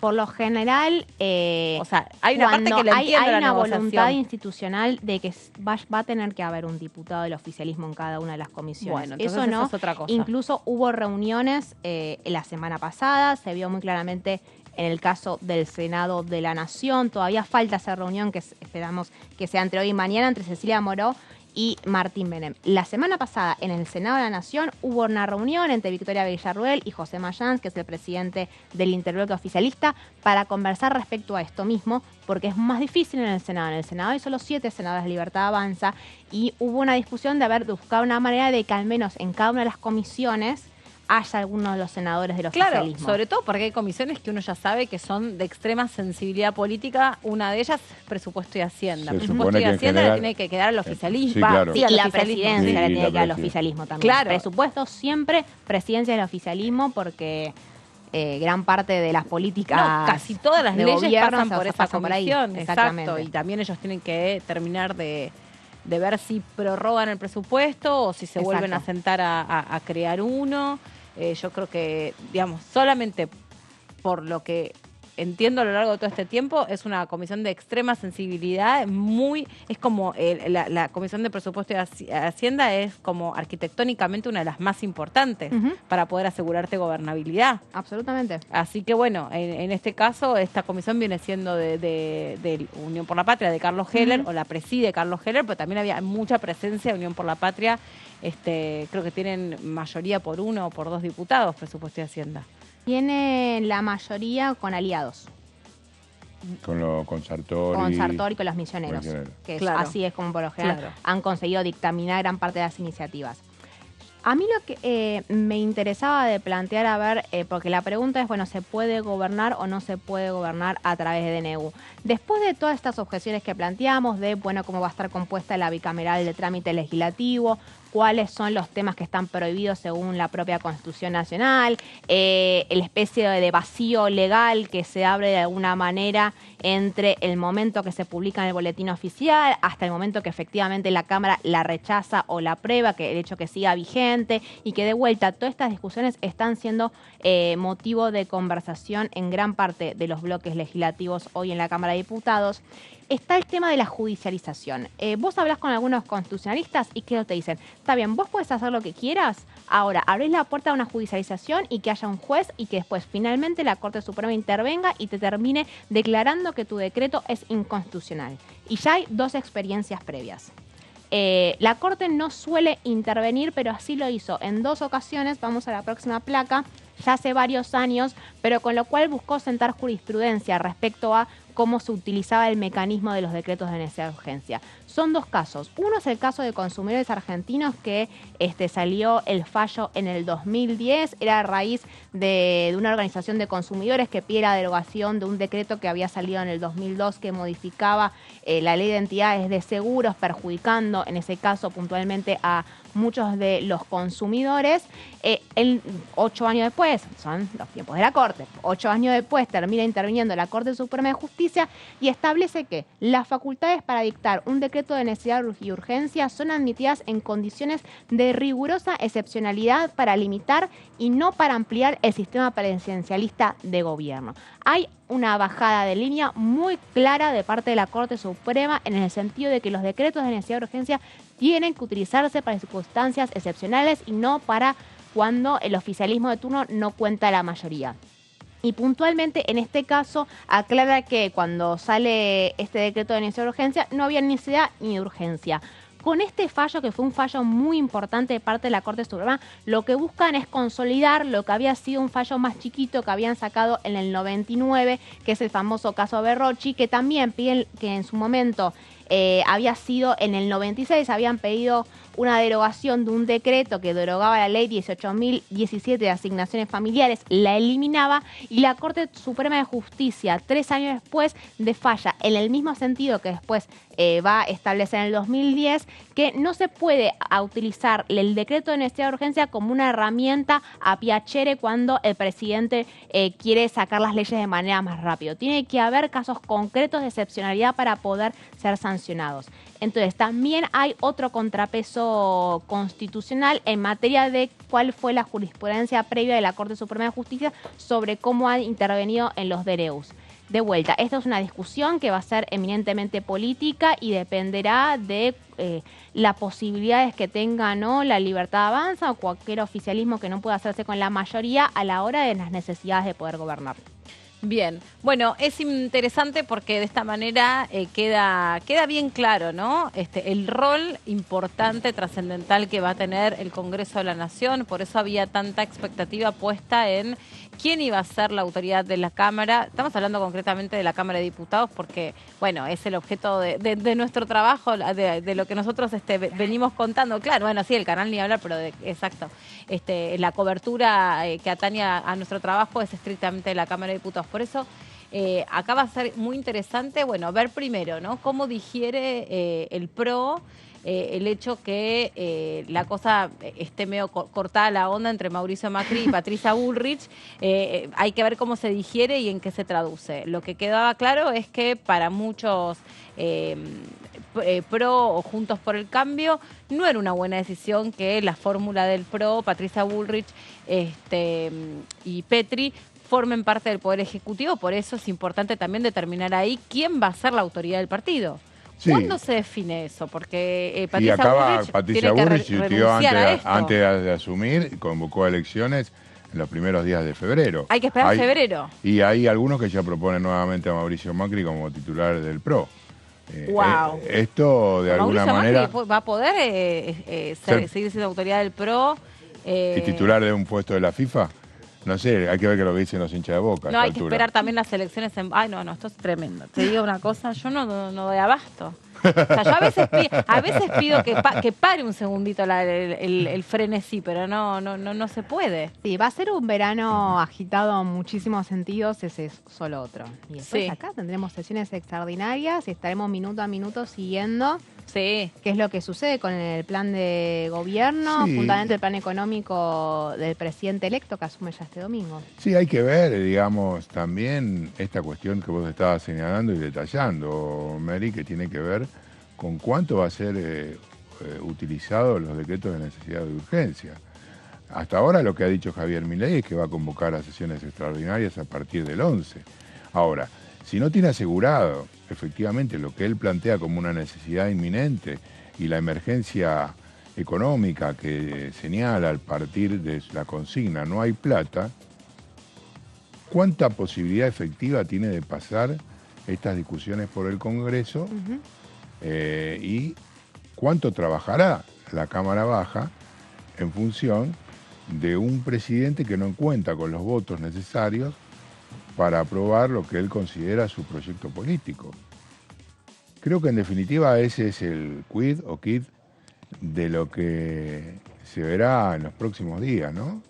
Si recurre a la lapicera, al látigo y lapicera con los gobernadores, si se sentarán los diputados de los distintos territorios en función de exigencias de la Casa Rosada para continuar con las obras públicas. Hace un ratito estuve con un funcionario del Ministerio de Obras Públicas saliente que me decía, nosotros dejamos 2.300 obras en ejecución. Tuvimos una muy buena relación una muy buena reunión de transición con el Ferraro, el nombrado por Javier Milei como ministro de Infraestructura, pero ellos nos dijeron que van a volver al plan de participación pública-privada. Nosotros le dijimos que eso no había tenido ninguna valoración positiva y que no había avanzado en obras. Habrá que ver qué es lo que pasa con uno de los ítems fundamentales y que más preocupa a los gobernadores, que tiene que ver con la obra pública, y si eso es una pinza, si es una manera de forzar a conseguir los votos necesarios para que se aprueben las iniciativas que traiga Javier Gerardo Milei a la Cámara Baja. Mira, el otro día hablaba un analista político y decía algo así como que Javier Milei va a tener que ser un presidente que sepa balancearse entre lo que quiere y lo que puede, ¿no? No va a poder hacer o llevar adelante todo lo que quiere, no por lo menos en esta primera instancia, porque de nuevo tenés una situación de mucha sensibilidad social, de muchas necesidades descubiertas. Vos no podés de pronto, o sea, él por ejemplo habla de los excluidos de la economía y después habla que va a haber una contención para los excluidos de la economía. Hay que ver cómo es esa contención, cómo se fiscaliza un poco todo lo que ha sido la tan cuestionable repartición de asignaciones y ayuda social, pero claramente vos no podés dejar de la noche a la mañana a toda esa gente sin una contención. Pero también es cierto que es el mismo que dijo que iba a ser todo sin gradualismo. Entonces, bueno, me parece que esto va a tener que haber un balance respecto de todo ese proyecto que yo realmente cuando lo escucho hablar creo que él está convencido que es la manera de reposicionar a la Argentina en la región y en el mundo. Por eso también es tan valorado, y esto no es menor, tan valorado por y es tan atendido y escuchado por potencias mundiales. Entonces, pero en el medio vos tenés algo que no responde a un típico manual que se llama Argentina. La Argentina no responde a la doctrina austríaca o a la doctrina inglesa sobre cómo hay que hacer tal o cual cosa. La Argentina es un país hecho a cómo se ha podido ir acomodando la cosa. Tampoco sabemos todavía, por lo menos al día de hoy, nosotros estamos hace 1 hora y pico al aire, entonces, bueno, por ahí hay alguna información que pueda estar perdida, pero nuestra producción está atentísima, nos lo hubiera dicho, todavía no hay una designación respecto de la FIP. La FIP es una caja muy importante del Estado. No tenés una designación del Banco Central. Hoy Guillermo Franco, yo no me acuerdo si fue hoy o ayer, que habló de a cuánto él entiende que debería estar el dólar. Ya es que los días se me escurren. 600 pesos. A 600 y pico, 600 y un poquito más. Sí. Bueno, y de nuevo, creo, aquí en la Cámara de Diputados, a prestar mucha atención. Quiénes son halcones, quiénes son palomas, quiénes quieren, de qué manera van a mostrarnos ser un cogobierno y de qué manera también van a hacer lo que ellos dicen. Cuando digo ellos, me hablo particularmente del PRO, una oposición responsable. ¿Qué es no ser una oposición responsable? ¿Qué es bloquear todo? ¿Qué significa no ser responsable? Ver un poco me parece como casi como si uno cortase una torta y uno va viendo las capas hacia adentro de la porción de torta, cómo se acomoda todo eso, porque ahora sí quedan como, creo que lo decías vos, Fabi, al principio, casi todos los casilleros ya están medio como ubicados. Hasta ahora ya sabemos de lo casi más importante quién es quién y intuimos por dónde va, ¿no? Y hay un mensaje que se repite, es el no hay plata, no hay plata, no hay plata. Ahora, ¿realmente vos podés cancelar toda la obra pública? ¿Realmente se puede hacer eso? ¿O eso entendemos que es un objetivo, pero por ahí no puede concretarse ya, ahora, inmediatamente. Pues también vos tenés que organizar quién va a fiscalizar esa obra público-privada, porque si no va a quedar en manos de amigos o en manos de los mismos. Entonces van a ser de nuevo grupos muy enriquecidos, muy monopólicos, que llevan adelante siempre las mismas obras, y después tenés un grupo de personas que van a quedar más excluidas que antes, porque si hay un dinamizador de la economía, es la obra pública. Entonces, ¿qué haces con todo ese capital humano? En principio, una de las promesas más claras de Javier Milei sí tiene que ver con que se acabaron las transferencias de las provincias, y es lo que decía Fabi recién, la mayor prenda de negociación para poder aprobar los proyectos que quiere aprobar en el Congreso de la Nación con los gobernadores de Juntos por el Cambio y del peronismo y también de las fuerzas provinciales va a ser precisamente con el recorte que vayan las transferencias y la propia obra pública, de las cuales son las grandes dinamizadoras de todas las provincias. Bueno, va a ser obra a obra, transferencia a transferencia, a partir de que me acompañes o no me acompañes determinado tipo de iniciativa. Pero si el objetivo concreto de Javier Milei, que lo ha dicho él y lo ha dicho su equipo económico, tiene que ver con reducir 5 puntos del PBI, la gran mayoría forma parte de las transferencias que hacen de materia de obra pública. Así que eso pareciera que va a ser así. Después será parte de las negociaciones de cada una de las provincias para poder asegurarse recursos, pero la preocupación que hay es muy clara de parte de las provincias, que creen que la amenaza es real, no es solamente una amenaza. Sí, es que no es una amenaza, me parece que es un cuadro muy real por otra parte, y es una receta que se desprende clara. O sea, si hay algo que no se le puede negar a este presidente, es que él dijo que iba a hacer esto y que el diagnóstico que él tenía era este. Después se verán cuáles son las consecuencias, sí, muy rápido. Y después todo lo que tiene que ver con el resto de los ministerios, con los trabajadores que pueden llegar a quedarse sin trabajo, la definición de Mondino en ese sentido, de que cada uno sabe si está haciendo un trabajo o no, es muy, por decirlo suavemente, creo que es una definición pobre, porque no trae tranquilidad a los trabajadores. También fue la pregunta que le hice el jueves pasado en la UIA, y ya se están viendo algunas cuestiones concretas. Creo que mañana ya están quedando despedidos 1.000 trabajadores en el sitio de la memoria, que se les está acabando el contrato en el día de mañana. Así que yo recuerdo las imágenes del año 2015 de los trabajadores que tenían que poner el dedo, en ese caso en el Ministerio de Agricultura y Ganadería, en la calle Alem, Paseo Colón, para saber si podían entrar o no. O sea, se vivían situaciones muy angustiantes. La verdad es que volver a vivir esas cuestiones.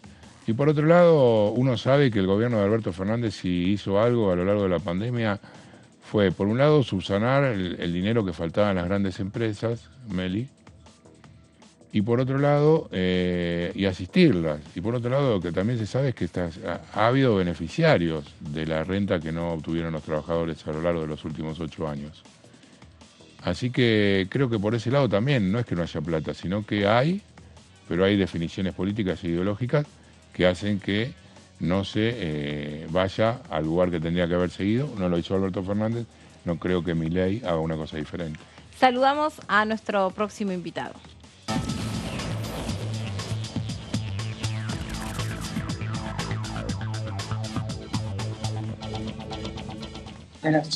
Hola, diputado, ¿cómo le va el diputado Pérez Plaza? ¿Cómo anda? ¿Cómo le va? ¿Cómo anda usted? ¿Todo bien? Muy bien, ¿y usted cómo está? Muy bien, una de las entrevistas más especiales para mí, créame que es una entrevista muy forzada para mí. Ah, bueno, respecto de su participación en tantos programas aquí en DTV, dice... Sí, no, muchos recuerdos. Creo que va a ser una de las últimas entrevistas que vamos a tener y la verdad que se me hace una película de tantos momentos compartidos, de cuántas, por supuesto, en un ámbito de despedida también, ¿no? Claro, usted está terminando el mandato. De todo eso, y la verdad que aprovechar para agradecerles primero el compromiso institucional que han tenido para poder compartir nuestro trabajo legislativo, agradecerles la amabilidad, la falta a veces de tiempo que muchas veces tenemos por muchas actividades, porque la verdad que el trabajo del legislador es muy especial, hay muchas cosas que a veces no se ven, pero en la calle estamos todo el día trabajando para contribuir con una nación cada día que sea mejor para todas. Así que, primero que nada, quiero empezar la entrevista agradeciéndole a todo el equipo de Diputados TV y a todos los periodistas que de una u otra forma han contribuido también para que yo hoy día sea una mejor persona también a nivel profesional y se lo agradezco mucho. Gracias, diputado, por sus palabras. Bueno, y un poco el compromiso de nosotros va a seguir siendo ¿no? El de darle voz y voto todos los días primero a quien lo desee y segundo a quien tenga una idea para aportar y para cambiar la Argentina, ¿no? Para sacarla adelante. Desde ya creemos que somos parte de alguna manera de ese entramado a donde uno con las preguntas también quiere saber no solo cómo piensan, sino cuáles son esa cajita de herramientas con las que vienen al Congreso. Así es, y la verdad que podemos hacer un repaso, ya que usted me lo permite, primero de mi persona, ¿no? De qué lo que ha sido, de un cargador de camiones del sector agropecuario que fue trabajando, formó cooperativas, fue asociando a productores, trabajando en el valor agregado, contribuyendo en momentos difíciles en donde yo quería estudiar abogacía y mi realidad económica no me lo permitía, y después el campo y el trabajo me ayudó a mejorar mis condiciones económicas y estudié abogacía. Después de ahí empecé una carrera política y hoy a mis 34 años estoy empezando. Para mí esto no es un final, sino un comienzo de mi carrera política y la verdad que es una película en mi vida que se te pasa cuando cuento estas cosas y no es una despedida, sino un hasta luego. Seguramente nos vamos a encontrar en distintos cargos, tanto como ejecutivos como, ¿por qué no, de vuelta contribuir desde el Congreso de la Nación o desde el Senado para seguir trabajando? La verdad que... Y a ver, diputado, ahí usted dijo algo interesante, ¿no? Que respecto del recorrido personal que usted ha tenido. ¿Qué recomendación le puede dar no importa la cuestión ideológica acá, más con todo lo que está asociado al trabajo parlamentario, a alguien que no tiene experiencia parlamentaria? Vamos a tener muchos integrantes de la Cámara de Diputados que por ahí vienen de otras áreas de conocimiento, de otro tipo de experiencia de vida.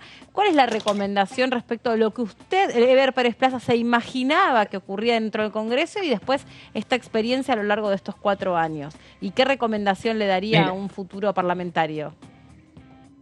Es una experiencia única. Uno tiene una herramienta maravillosa desde el Congreso de la Nación y la verdad que es un ejercicio que hay que vivirlo para poder entenderlo. Más allá de que uno en la facultad estudia la Constitución, los reglamentos y demás, después la convivencia, trabajar, entender, comprender al otro, ser empático, entender que las decisiones que a veces tomamos modifican la realidad de otras personas también, para bien o para mal. Hay que estudiar, escuchar. En el grado personal siempre mantuve mis propias decisiones y convicciones, pero siempre consultaba porque cada decisión que nosotros tenemos afecta y muchas veces hay que ser empático y entender al otro. Es muy importante lo que hemos trabajado en este último tiempo. Hemos creado, primero a las pymes, poder contribuir y ayudarles con los IFE para que puedan seguir continuando su trabajo normal, mantener a sus empleados. Y eso fue un proyecto de ley que si no hubiera sido así no lo hubiéramos podido conseguir desde el Ejecutivo, que necesitaba esta herramienta para acompañar a la gente que produce, acompañar a cada una de las pymes. Frente Extraordinaria, el gasoducto Néstor Kirchner, contribuir con la soberanía energética va a contribuir a salir adelante a Argentina. Son herramientas muy importantes que tienen que ver muchísimas obras públicas, pero muchísimas, desde vivienda hasta centros universitarios, placitas, centro integrador comunitario, universidades, obra pública que muchas veces en el sector privado, por una cuestión de cercanías o de unidades de negocios, no se animarían a realizarlo, pero todas estas obras públicas que contribuyen al desarrollo de nuestra República Argentina hace que la gente que está más alejada de los centros pueda tener igual de condiciones que los que viven en el centro. Conectividad, que para mí fue clave y fue algo de que siempre peleé por eso, porque yo lo sufrí en carne propia, de no tener conexión a internet, y eso separa muchísimo. La conexión Claro. a Internet es clave para el siglo XXI, en donde estamos, a través de Internet.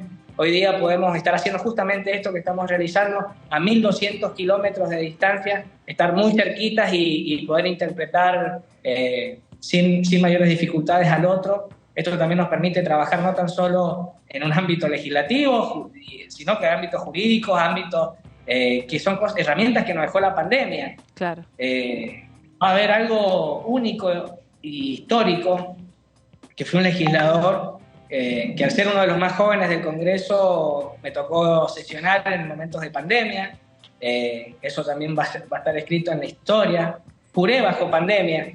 La verdad es que no me olvido más de ese juramento por las economías regionales, el campo y su gente, que tenía que ver con poner en valor que llegaba un chico del campo al Congreso de la Nación, siendo prácticamente imposible trabajar en una carrera política en las condiciones que nosotros estábamos. Simplemente fue por el compromiso, la convicción y los sueños de lograrlo. No fue fácil, y quiero decirles que todos los que tengan ganas, por eso hemos creado una fundación de formación política, que todos los que quieran contribuir en toda nuestra República Argentina van a tener un espacio sin ideología política, pero respetando las diferencias ideologías y las diferentes opiniones de cada uno de ellos, pero contarles nuestras experiencias, ayudarlos a que cada día sean mejores dirigentes y, por supuesto, contribuir con un plan de gobierno que le ayude a todos los argentinos. No importa de dónde son, hoy día la tecnología nos acerca y estamos generando una gran red a nivel Argentina para esta formación política y poder intercambiar con nuestros vínculos, con nuestras conexiones, con mi propia experiencia, de contarles que participar, que es posible, que no hay son cuestiones difíciles, que exigen de mucho trabajo y de responsabilidad, pero no existen los imposibles. Cada uno es dueño de su propio sueño, y justamente eso es lo que yo traté de expresar en nuestra banca, de ser una persona que contribuya a los sueños individuales de cada una de las personas, acercándole herramientas, información que brinda solución, que muchas veces es difícil, a veces la información no es para todo, a pesar de que quiero contarles que es un congreso muy transparente, que todas las herramientas, en Internet están todas las leyes que se presentan. Es maravilloso lo que ha hecho la tecnología, pero muchas veces la gente no las interpreta o no las lee o no está siguiéndolas. Entonces es importante la difusión, y ahí el rol de comunicadores es clave, porque todos los proyectos que nosotros hemos presentado y todo lo que hemos hecho en Argentina con nuestros aciertos y errores ha pasado por el Congreso de la Nación en su mayoría y ha tenido un rol muy importante en la democracia, y eso creo que es muy valioso. Me llevo un montón de amistades, no tan solo de mis compañeros de mi propio espacio político, que empezaron como compañeros y hoy día son amigos en su gran mayoría.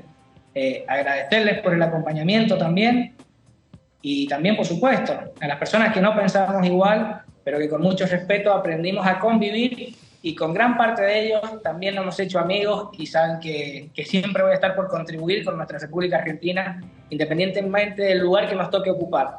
Yo, con lugar y sin lugar, siempre participé en política y aporté desde donde podíamos y donde sabíamos que podíamos contribuir a una Argentina más justa. Creo que ha sido muy valioso. Diputado Plaza, ¿qué tal? Buenas tardes. Fabián Waldman los saluda, un gusto como siempre. ¿Cómo le va, Fabián? A propósito de esto que usted está hablando, del trabajo en la Cámara de Diputados, bueno, se dio una particularidad este año en la Cámara de Senadores, que hubo pocas sesiones y algunos han utilizado, digamos, caballito de batalla, como para decir, lo usaron también con respecto al trabajo en diputados, que no justificaba lo que ganan los diputados y los senadores, que el aparato del Estado a nivel del Parlamento es muy grande, que hay que reducir los costos en función de la producción. ¿Cuál es su mirada? Todo lo contrario. Creo que si hay cosas por corregir, que sí me gustaría a mí, es la cantidad de sesiones que podemos tener en el Congreso para discutirlo. Yo eso sí se lo puedo decir que es necesario. Pero nosotros los legisladores, al menos quien le está hablando, no trabajamos tan solo cuando tenemos una sesión, que es el momento en donde todos nos están mirando. Trabajamos de 24 a 7. Y la verdad que las necesidades que tenemos en nuestra República Argentina son infinitas, y el territorio es infinito. usted tiene que calcular que nosotros hoy día somos 257 legisladores que legislamos por casi 47 millones de argentinos. Y le digo así porque nosotros calculamos que somos 46 millones de argentinos y también tenemos que decir que hay de haber al menos como 1 millón de personas que son argentinos que están en el exterior. Por eso me gusta hablar de 47 millones de argentinos que nosotros trabajamos y legislamos por ellos. Y es muy difícil, muchas veces ustedes saben lo difícil que es tener la cercanía y el vínculo con un legislador nacional que los escuche, que esté o que les dé una comisión como corresponde, una entrevista. Muchas veces es difícil de poder tener una cercanía tan estrecha con nosotros. En lo particular, si uno de los legisladores es muy abierto, que la persona que me ha pedido una reunión la ha tenido, muchas veces me ha tenido que esperar, pero hemos coordinado y siempre han tenido el 100% de devolución de respuesta en su totalidad. En nuestra banca nosotros tenemos una forma de trabajo muy especial, en donde el objetivo era, si alguien pide una reunión hay que dársela, la respuesta le gustará más o menos, pero siempre tenemos que escucharlo y por suerte siempre hemos podido responder en grado de positivo, y las cosas que no hemos podido resolver, hemos recibido a esas personas, hemos recibido sus inquietudes y lo hemos intentado. Por supuesto que me quedan muchas cosas por desarrollar. Siempre dije que esto es sembrar, ¿no? Esto es sembrar porque cada iniciativa, cada idea, que han quedado muchas dando vuelta en el Congreso de la Nación, son semillas que en algún momento van a germinar. He sido el legislador con mayor iniciativa de mi provincia y eso me pone muy contento porque da también respuesta a lo que usted a veces dice y que generaliza de todo. Tenemos diputados que han presentado tan solo una sola iniciativa legislativa. Y no quiero decir ni que esté bien ni que esté mal, simplemente ver las diferencias de unos a otros y dar parte a la respuesta de que muchas veces se critica la política. No todos somos iguales. Todos hemos cumplido, creo que de una u otra forma, con nuestro deber republicano y haber sido representantes honorables del Congreso de la Nación, y eso es válido para todos, porque no tan solo nosotros presentamos proyectos, sino que regulamos y controlamos los que ingresan y también trabajamos en los presupuestos activos para nuestra nación y cada una de nuestras provincias, por supuesto. Entonces son varios los roles importantes que se generan como legislador. Sí, por supuesto, la escucho. Perdón, ¿qué tal? ¿Cómo está? Buenas tardes. Me interesa porque si bien es cierto que usted va a abandonar la Cámara de Diputados, pero va a seguir muy de cerca lo que pase en la política nacional, me interesa ver qué mirada y qué análisis hace del Congreso que viene, qué opina de la designación de Martín Menem como presidente de la Cámara de Diputados y quién consideraba que iba a terminar ocupando la presidencia del bloque del Frente de Todos o de Unión por la Patria, sea el nombre que termine adoptando, si va a seguir siendo Germán Martínez, a ver qué análisis hacía de cómo va a ser el panorama a partir del 10 de diciembre. Y tiene 1 minuto para responder porque nos vamos del aire, te aviso.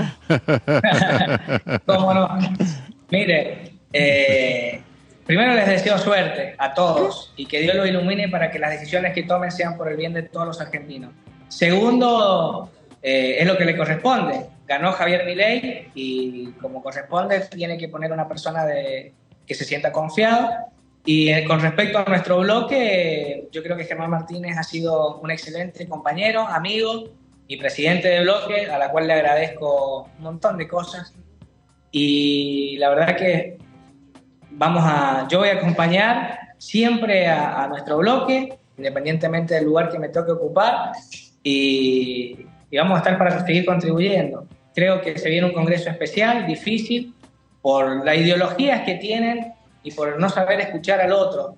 Y también, por supuesto, por una cuestión de realidades que se van a enfrentar, ajustes muy brutales que nosotros desde el peronismo entendemos que no son lo ideal.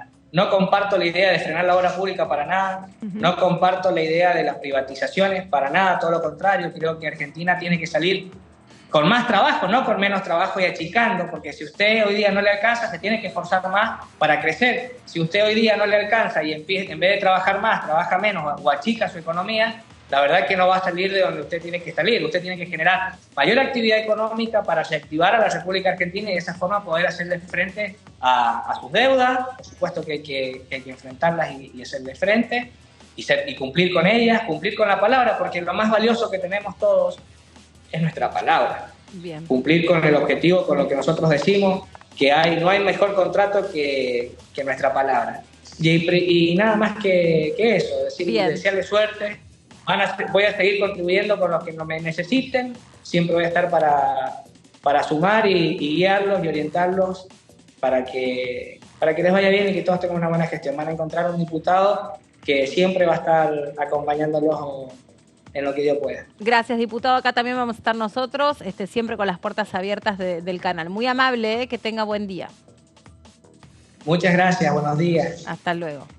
Bueno, hemos llegado al final, muchachos, así que mañana seguramente en la segunda edición seguiremos contándoles cómo se arma esta semana, que es una semana corta, que espera, digo una semana corta porque, bueno, está el feriado del Día de la Virgen del 8, pero naturalmente se espera momentos de definición muy, muy importantes en lo político, así que vamos a estar todos muy atentos. Gracias, Mary, gracias, Fabi. Chao, Meli. Hasta mañana, chau, que estén bien.